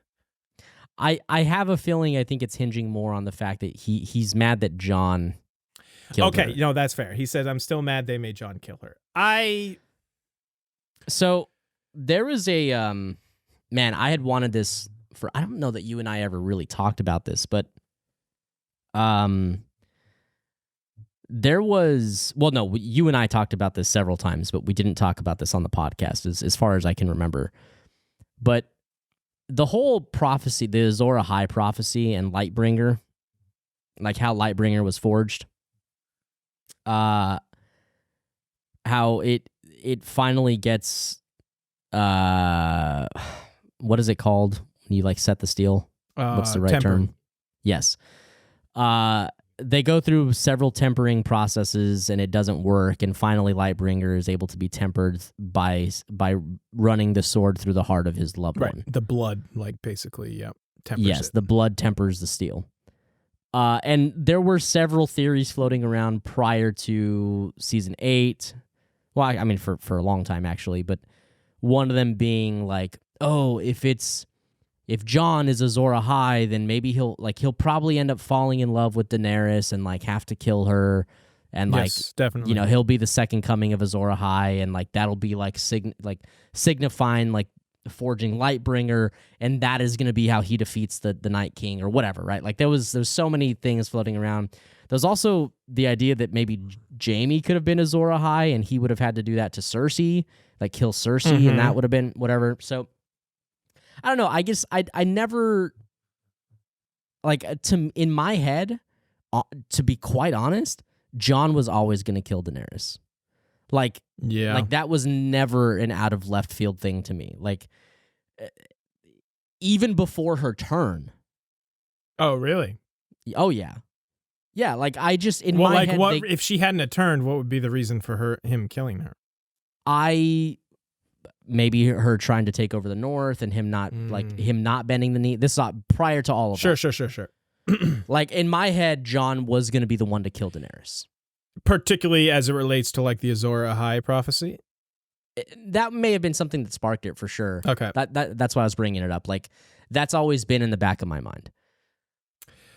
Speaking of the Azor Ahai thing, that's another criticism I've seen a lot is that, they abandoned so many plot lines. And yeah. my response That's the to one that, I struggle to defend, if I'm being honest. So I'm Well, very curious to what you have to say. my response to that is, I think you're confusing some plot lines that they abandoned that are from the books that they did not go into in the show. Like the Azor Ahai thing specifically, because I've seen a lot of people like, well, that they just kind of dropped that. In the show, that was always just kind of a Stannis thing. And yes, it was dropped when Stannis died. Well, they do call Jon the prince that was promised. Like, Mel does. Mel calls him the prince that was promised. But I mean, that's Mel's thing. That's her religion and what she believes. But I don't feel like it was ever. That's why they drew that conclusion. Wait, say that again. Maybe that's why those people who have the sentiment like drew that conclusion. But to me, the show never leaned into that storyline like past Stannis believes he is Azor Ahai and Mel believes Stannis is Azor Ahai. And once he died, that was kind of the end of that. And there are others I'm sure I'm forgetting, like the Quay thing I know is the one that people always bring up. Yeah, I would have liked to see more there, but I think that's just like that. I feel like season 2 in Karth, they just needed some shit to be happening there. To be fair, because nothing else was happening. And I think that's again kind of more of a book storyline.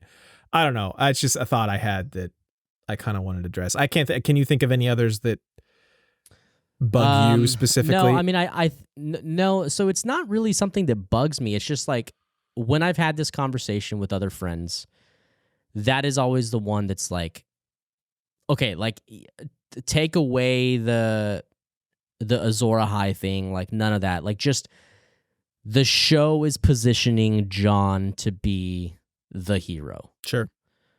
And when push comes to shove, he's not the hero. or he's not the one that defeats the Night King. The show's been positioning, building up their fight, like that whole idea, which I do.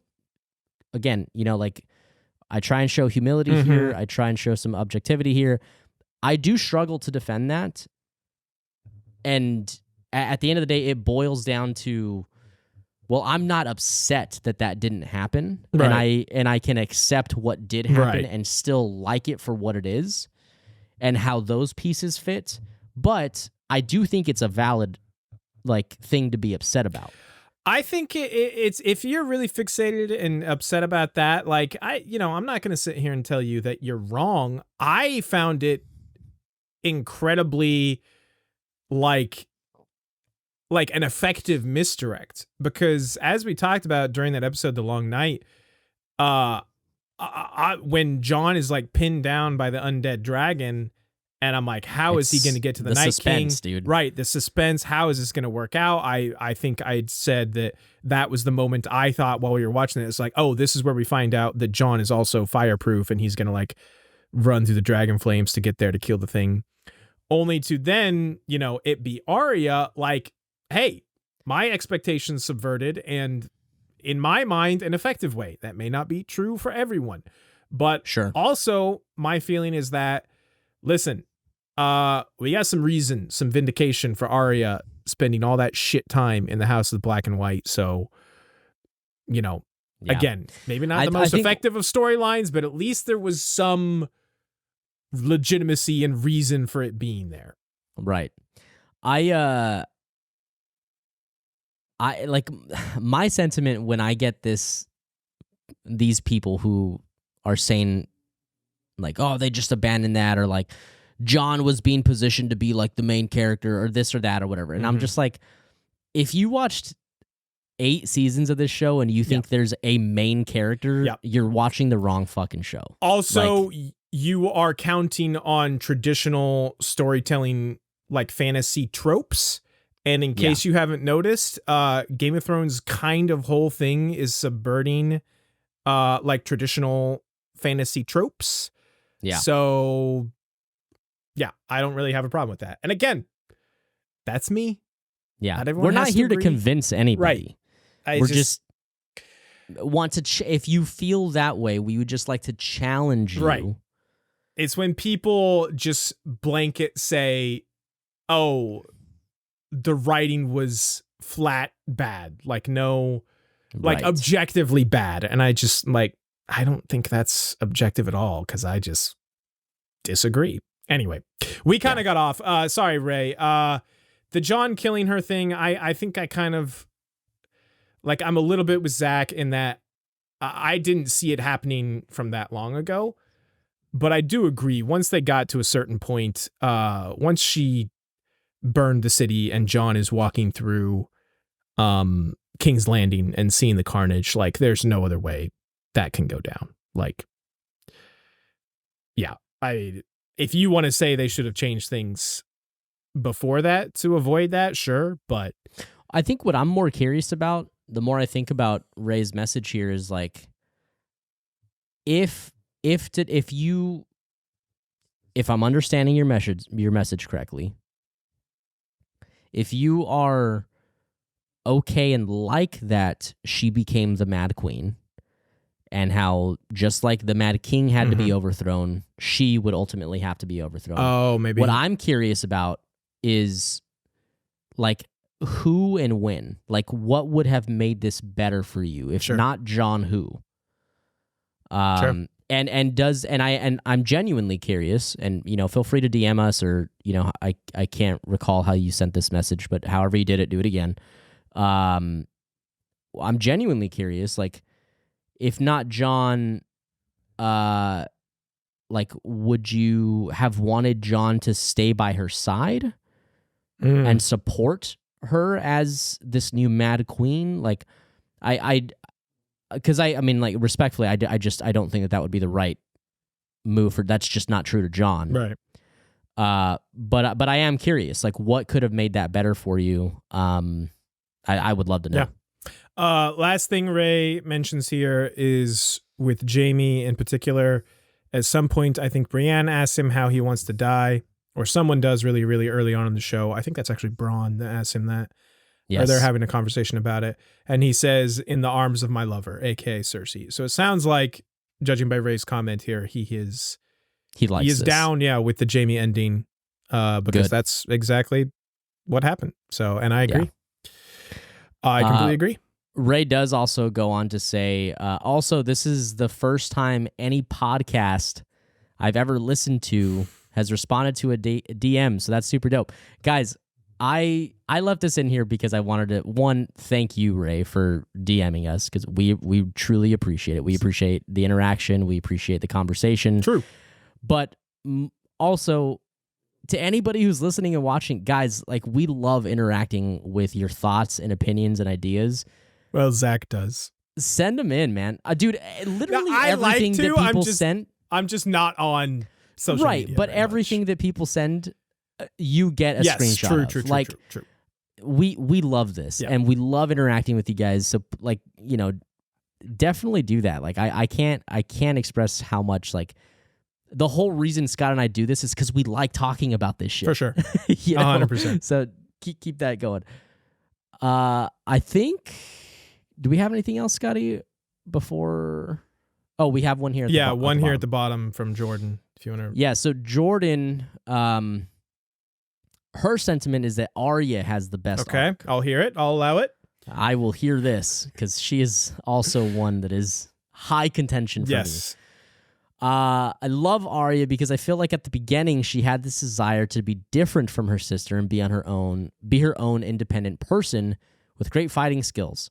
And by the end of the series, I feel like she has been through so much and learned so much from her different mentors across the series, and now has become everything her young self was dreaming she could become, and actually saves the entire day by killing the Night King. I love this, Jordan. Man, love this. Jordan, you hitting it. Get this shit. Nailing it. Also, her being able to seek revenge on the people that did horrible things to her and her family is so satisfying to watch as a viewer. Also, everything with her and the Hound is by far the best part of the series, in my opinion. Jordan knows what the fuck she's talking about. Yeah.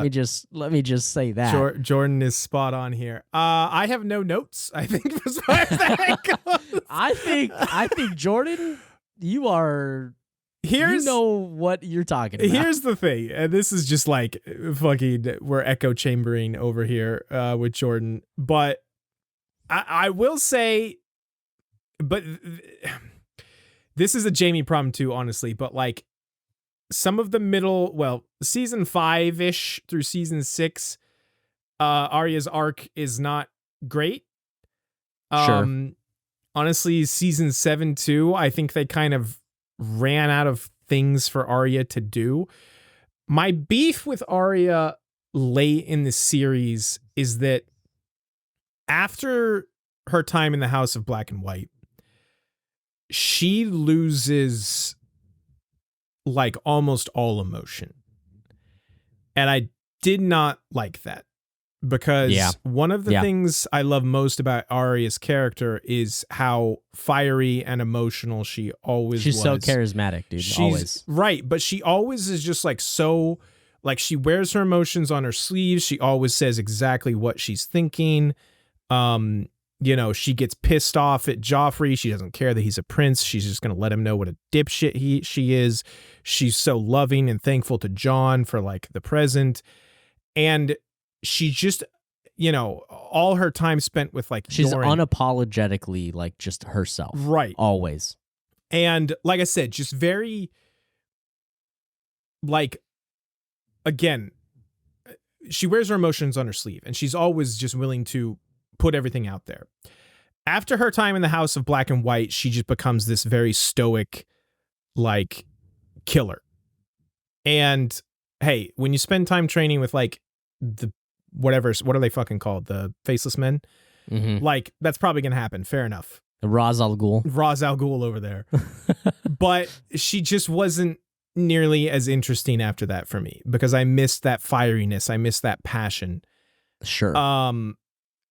But despite all of that, I agree with almost everything you say, and that I do think obviously us watching to get her get revenge is very satisfying. And honestly, the last time we kind of see her show emotion is that moment we loved where the Hound convinces her, hey, don't become me. You need to get out of here. You can tell she's scared. She doesn't want to die. She's a human being. She's a human being again.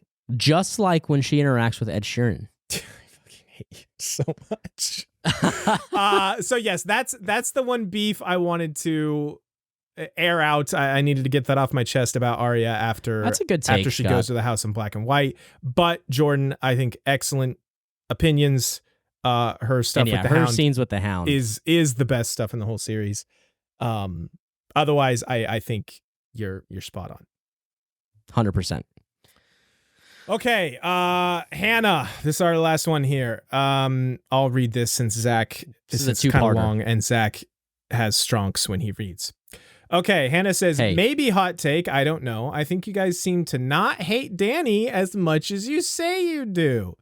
I was actually prepared for way more Dany hate than there was throughout the series, and I thought you guys did a good job of giving her credit where due. I would guess that more than you guys actually hate Dany as a character, you hate the blind Dany hype. I think when I read that, I was like, boy, I fucking think Hannah might have us fucking pegged, because I didn't even realize that myself, but I think that is true. That's part one. What do you want to say about that? Yeah, I mean, Hannah, I'm going to need you to get the fuck out of my ass right now.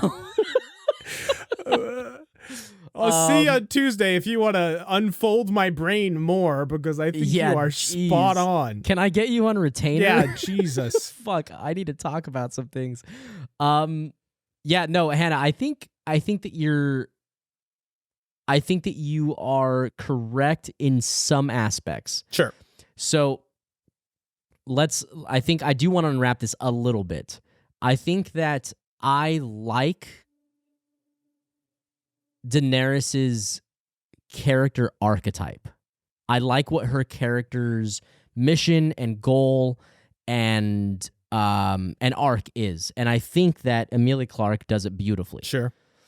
What I don't like on a personal basis, like from a human being, I do not like people who are petulant children, who are brats, who think that they need to get what they want always. It's my way or the highway.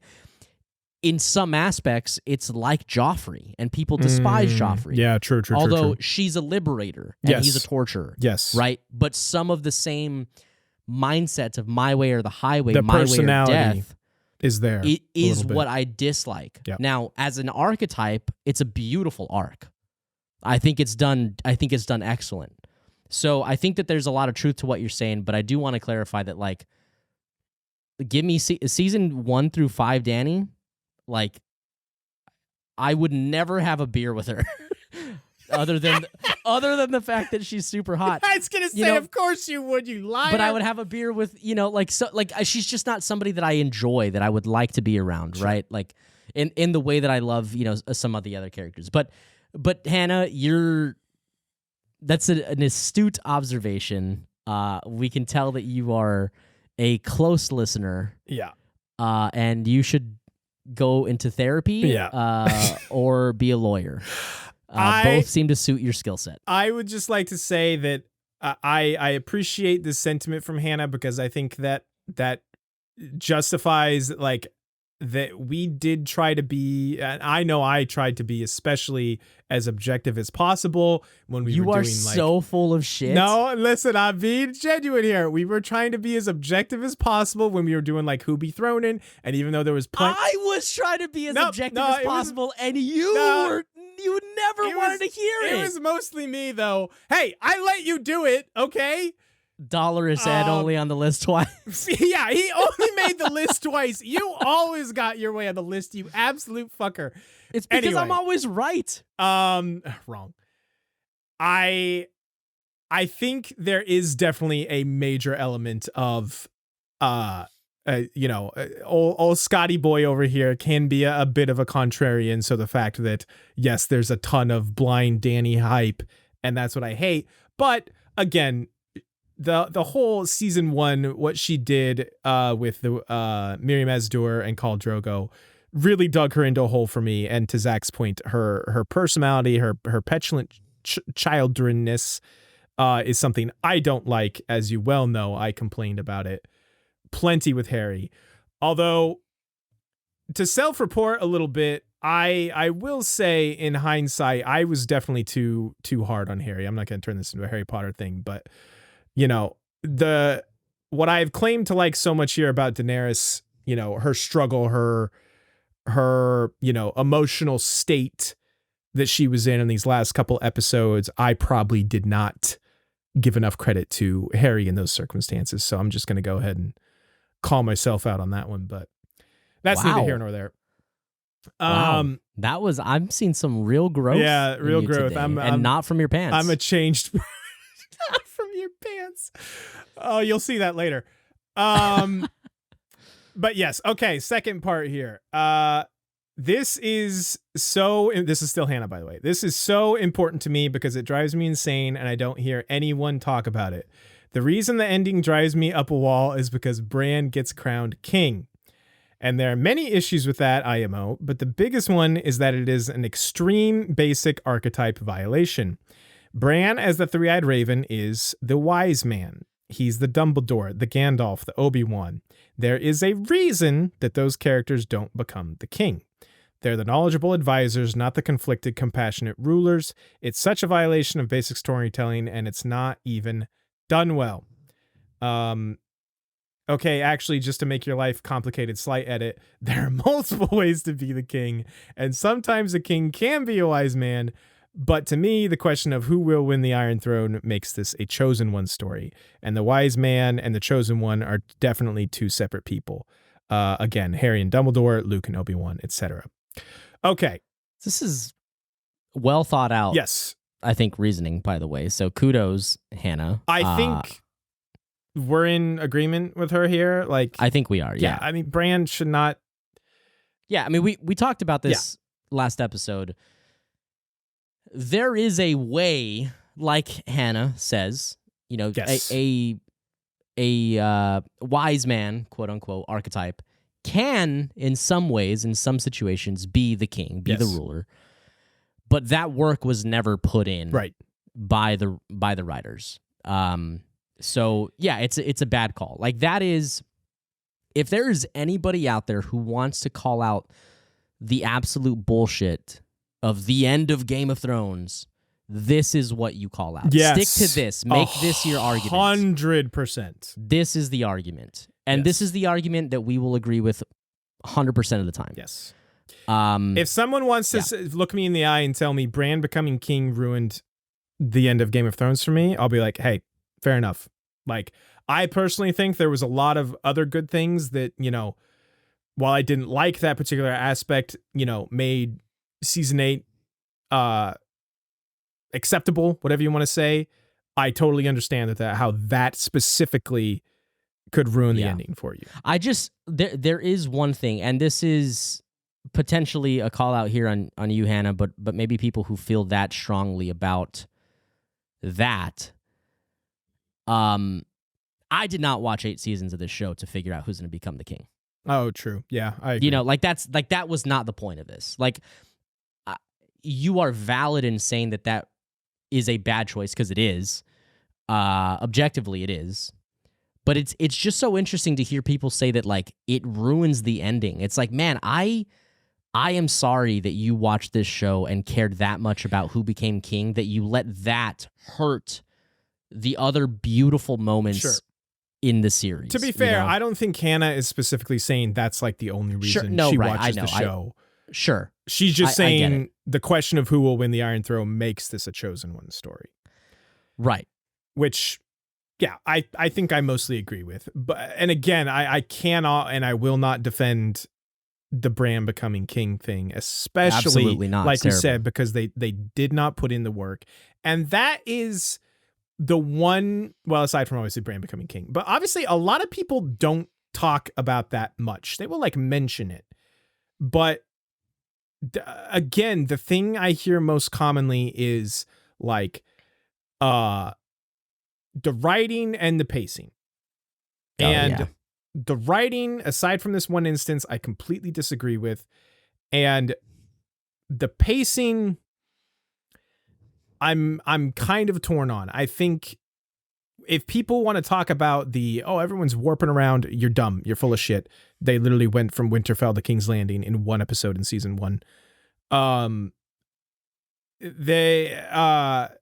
If you want to say they could have had more expanded scenes, like between Arya and the Hound on their way to King's Landing, for example, or, honestly, give me more of Daenerys's slow descent into madness. Give me more of Varys working behind the scenes. Give me more of Varys. If you want to say, give me more of that type of thing, I will agree.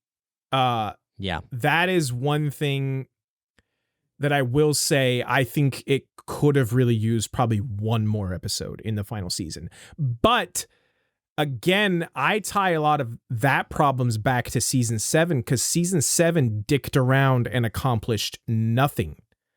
It's like they were just stalling to then ultimately run out of time in season 8, which I don't understand. Yes, right. And I think that we are in agreement that like season 8 could have used more screen time. Yep. And I think it's valid to be upset with the showrunners and or whoever's decision it was to make that decision. Right.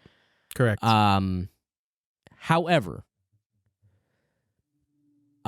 if you think that the people who make that decision are writing every minute detail of character interaction, character dialogue, and how these scenes get, completely spelled out, you're mistaken. Like, they obviously influence many things there, but it is okay to separate the things that are objectively good and the areas it's like, man, but it would have been nice to have an extra episode or 2 episodes or whatever, or pull an episode from season 7 and just make it a more fleshed out episode of season 8, or whatever. Like, whatever it needs to be. Like, I can agree with those points, but I will die on this hill that says that that does not ruin the ending of this show to me. Yeah. No, I agree. The things that happen in this show at the ending are still beautifully done. Mm-hmm. And we get some incredible wrap-ups to some characters that we love. Yes. Despite the brand thing, again, humility, objectivity. But yeah, I just think that people need to be okay with not hating something. Like, we're past when it's cool to hate things. Yeah.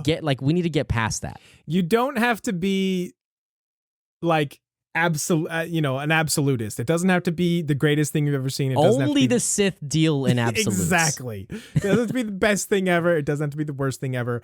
And what really grinds my gears, I guess we're now kind of getting into general wrap up territory here, but like, is when people are just like, blanket season 8 was garbage, ruined the entire show, it's all Benioff and Wallace's fault, and they ignore and don't acknowledge all the amazing stuff that is still there. Like, the music is still fucking incredible across the board, that there's some amazing, like, cinematography shots and, incredible acting, some really impressive, like, CGI for the time. House of the Dragon kind of dunked all over it, but, listen, that's a conversation for another time. There was still some amazing craft that went into this season, and people want to flush it down the drain like it was made by, and like it was just shat out, and HBO didn't care. Benioff and Weiss didn't care, that no one cared. Thousands of people that poured their fucking entire skill set, love and sweat and tears and like endless hours into this, had to very good results in a lot of cases.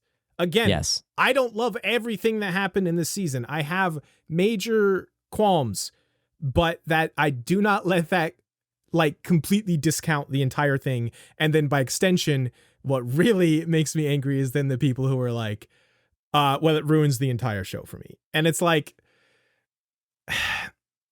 again, and I'm catching myself doing it again. Like, if that's your opinion, fine, I guess. But those just aren't our people, man. Like, if that's your headspace, like, you need to go to therapy. I think you just really need to consider that the old, proverb or whatever it is, the journey can be its own reward. You know what I'm saying? Like, the One Piece was the friends we made along the way. Yes.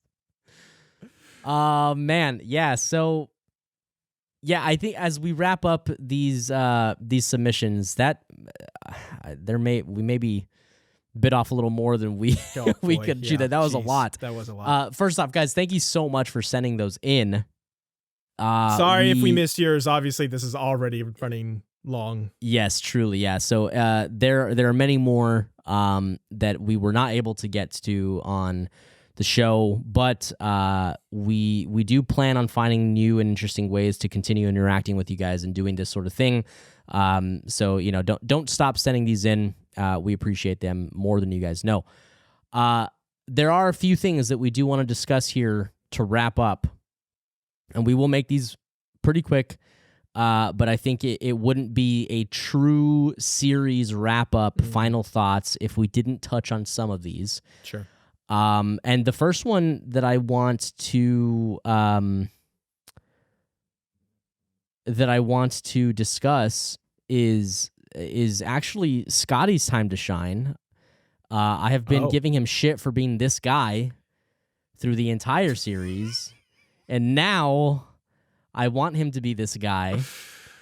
I would just like to hear from you, Scott, a little bit about what are some of the best changes from book to the screen. Okay. And some of the areas that maybe you wish could have been expanded on or dived into a little bit more from the books. Okay, well, not to be that book guy, but no, I'm just kidding. Now's your time. Right off the bat, because we already talked about it, and this one immediately jumps to mind. I think one of the easiest, best changes is that season 1 scene that was created entirely whole cloth to add time, basically, between Robert, Bobby B, and Cersei. I think that really fleshes out their relationship and is just a fantastic scene between the two of them. The expanded role, and this is difficult because what's difficult to talk about this is like some of the stuff I'm thinking of like could theoretically still be coming in the books. Sure. But I mean, I'm still coming in the books. Obviously. I want to give a lot of props, and we've done this many times, but to the casting. Like, there are several characters who I was either like, oh, okay, they're fine, or like didn't think much of when reading my first read through with the books that I ended up absolutely adoring. And I think a lot of that has to do with like the actors who were casted as them and their performances. I think one that you mentioned to me a while back was Rory McCann, right? Rory McCann as the Hound, I mean, is a huge one. I mean, I liked the Hound in the book, but obviously Rory McCann takes him to an entirely new level, and he's probably my favorite character in the entire series. Oberyn is a huge one. Like, Oberyn in the books, I recall on first read, I was like, he's kind of a cocky jackass, but he's all right. He seems all right. Like, I wasn't like super into him. But I was just kind of like, hey, he's here to help my guy Tyrion, and I'm here for that. So that's cool. But I didn't like love him specifically. I know a lot of book readers did, but on my first read through, I was not that way. And then obviously, I think what's his name? The actor. You gotta help me out here in my memory. The actor of who? Oberyn. Oh, Pedro Pascal. Pedro Pascal. I think Pedro Pascal's success post Game of Thrones kind of speaks for itself for how unbelievably charismatic and good that guy is. The dude is like, did you ever watch Narcos also? I have not. I do want to. Man, he's fantastic in Narcos also. He's he's incredible. Basically fantastic in everything. And I've seen it. Yeah. The other one that comes to mind for sure is Davos. Like, Davos is like an okay character in the books. He's fine. Yeah. Right. From what I've read. The stuff that is happening around him is interesting. He himself is like kind of just whatever. But obviously he's one of my favorite characters in the show. Liam Cunningham, I think. Liam Cunningham, yeah. Just fantastic. He's also been doing more. He's in that new show from Speak of the Devils, Benioff and Weiss. Have you seen that trailer, by the way? Called Three Body Problem. It's Netflix's new big thing. No, I will have to check that out. Does it look good? Consider me very intrigued. Interesting. Consider me very intrigued. We'll maybe we'll have to do something with that. It comes out in March, I think. Anyway, I would say those are the biggest strengths. In the adaptation. Music obviously comes to mind as well. Sure. Let's what I'm really curious about is storylines. Okay. Like, is there anything that jumps out? And I should say, I should let everybody who's listening and watching know, we try and be as off the cuff and genuine about these conversations in the way that they would come up naturally between Scott and I. So Scott really hasn't had time to prepare for me, like for me asking this. So but bear with this is a genuine conversation. I am genuinely interested. You want storylines that weren't in the show that I wish were? Or vice versa, yes. Okay. The big one that I can think of is the young Griff storyline that is in the books. With the Golden Company. Okay.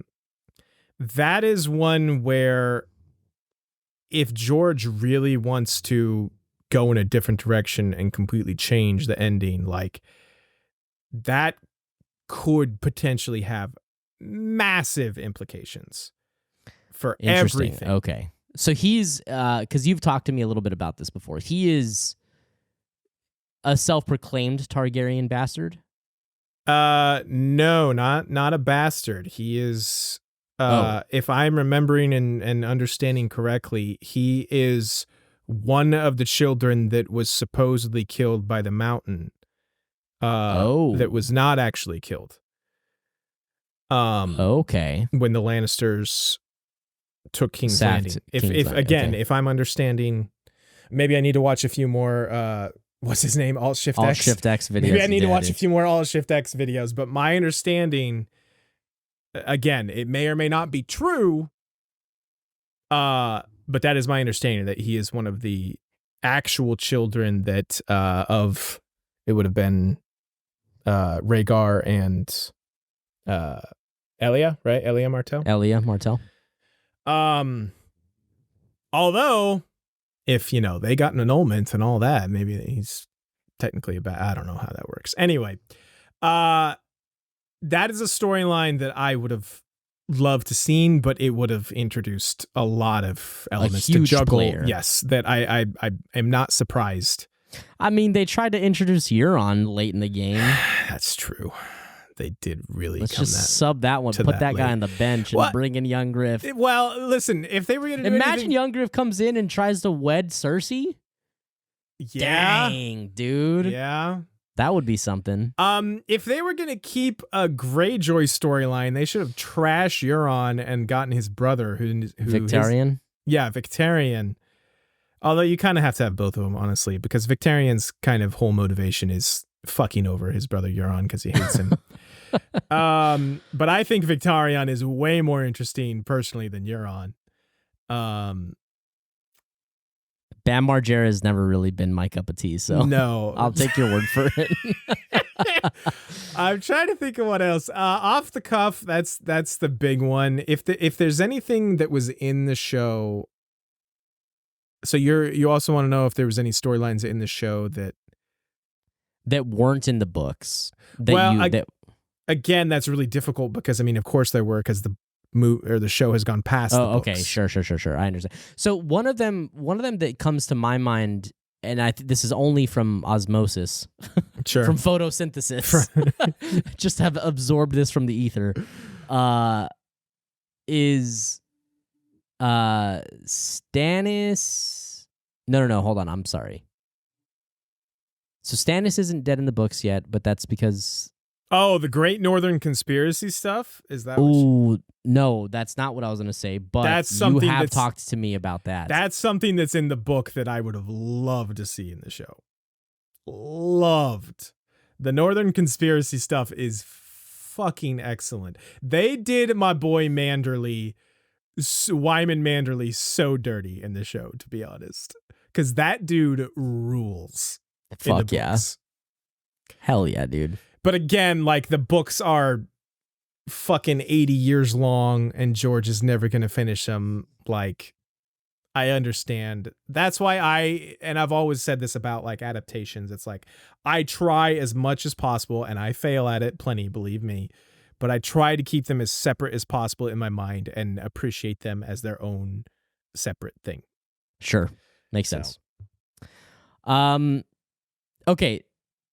Something that this can be short, but I am curious how you feel Game of Thrones has impacted television and pop culture, the way that TV shows are made. You think it has impacted in a positive way or a negative way? Well, it's in an interesting place because it was kind of basically the last, what I've heard people call like consensus shows that like everyone was watching weekly. And that's, obviously the rise of streaming has basically killed that, where instead of, like we used to get together literally on Sunday nights, go to my place or whoever's and watch the new Game of Thrones episode.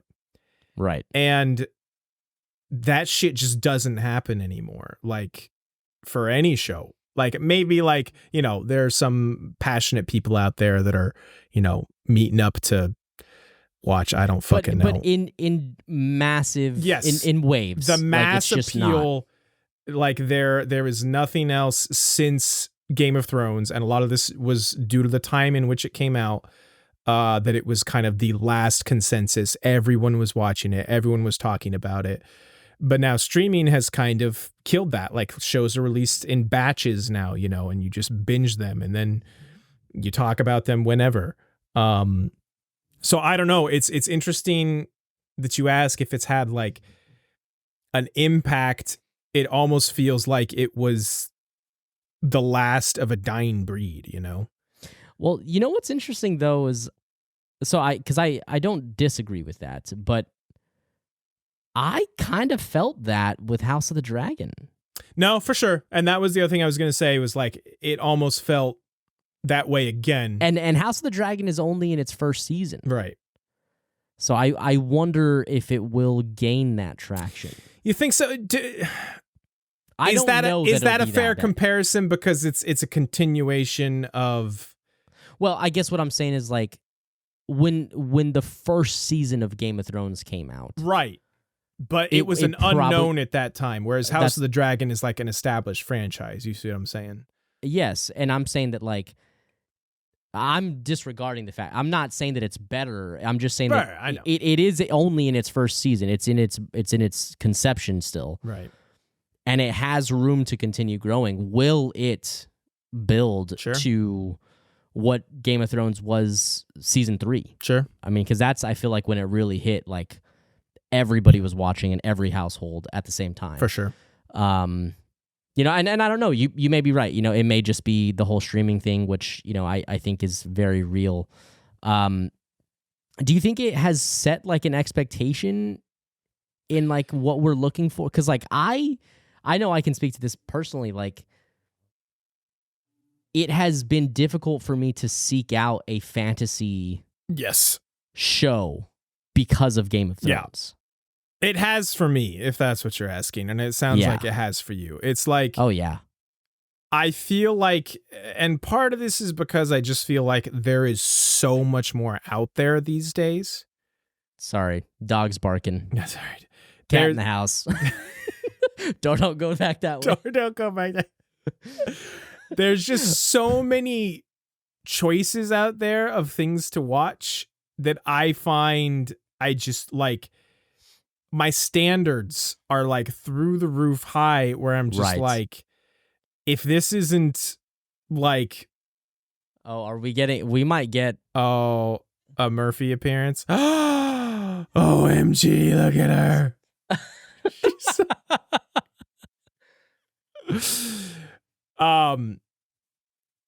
If it doesn't meet like certain standards, certain criteria, and it's tough, but I do compare, if anything's trying political intrigue, yes, it's compared to Game of Thrones in my mind. Right. Like whether that's fair or not, Yeah, for sure. Earlier when I mentioned the topic of controversies, you said that there was something that you wanted to bring up. Was that something that we've already addressed through our other? It must have been. I don't remember now. And I think the only other thing that I want to touch on here, is just the future of the franchise. Sure. I want to discuss a couple. Okay, I mean we made the joke at the beginning. The spin-offs, baby. 28 spin-offs in fucking pre-production. And some of them are very interesting, and would be cool to see. But it's funny because I feel like every time I see on Twitter or Reddit or anywhere that this is discussed in like massive waves, the one that people constantly go to is, I want to see Aegon's Conquest, and I want to see Robert's Rebellion. Yeah. Those are the two that are always like, people want that shit. Yeah. But I want to know what you would like to see from the future of the Game of Thrones franchise. Okay. Well, to pivot slightly, I'll tell you for sure what I don't want to see is the rumored Jon Snow spinoff. Yeah. I would just like to transition to this real quick. Unless it's a him and Tormund buddy cop. Basically just them having a fucking good old time. Jon Snow is our number one character in Game of Thrones who'd be thrown in. Love him to death. I do not need to see any more of him as much as I love him. I don't think there's anything worthwhile that you can do more with that character. Just let Jon rest. That is my take on that. Let the boy be. That is one I do not watch. That is one I do not want to see. Dunk and Egg is always my answer to this, and I hope that's happening. Yeah, I think it. I mean, it's last in I saw pre-production. George no. Last I saw George his blog post, I think they're shooting the pilot. Like the pilot will still need to go and be like approved, but I think they're shooting the pilot. Gotcha. I think. Fuck, I could be super mistaken, but it has made more progress than other shows in production. Those are excellent. You still need to read them, you absolute fucker. Yeah, I know. They're short, they're sweet. Like legitimately, the first one could be done in like 2 episodes, like max, honestly. Okay. Like conceivably like an hour and a half. Like you could tell that complete story and tell it very well. They're short, they're very good, impactful. They're just a cool look at like a different period in Game of Thrones history. I am all for those. But the other thing I will say is that I was not like super stoked on House of the Dragon. You know, I'm not a filthy common that loves the Targaryens and dragons. And then that shit came out and it was good. We fucking loved it and it was great. So yeah. You know what? If it's made well and done well, I don't really care what it is. I'll be there for it. Yeah. I think so here's my take on stuff that's already in production. or stuff that like is always talked about. Sure.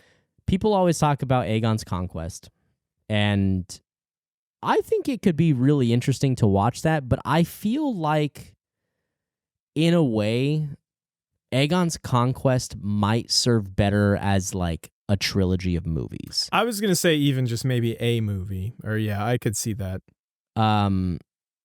Because how much... Maybe like a 5-episode miniseries. Sure. I mean, I kind of would love to just kind of see like them Lord of the Rings that shit. Yeah, sure. Like that would be cool. I just don't think that there's enough there to like there's not... I mean, I guess there could be, but the things that we love about Game of Thrones and House of the Dragon is the politicking, right? The underhand, like back deals, like backroom conversations, character build. Like this is effectively Aegon's conquest is basically somebody just steamrolling through the fucking Seven Kingdoms. It's a dragon curb stomp. Yeah. So yeah, I think that just maybe a movie or a trilogy could be really cool to see. But the one that I will never give up on, and it will never get done, is I would love to have something about like whatever the fuck the Five Forts is. Yeah, I mean the Five Forts. You know, I fuck with the Five Forts. Yeah, and or like even just like and I'm sure that this would probably be covered because it's in the same kind of region, but like,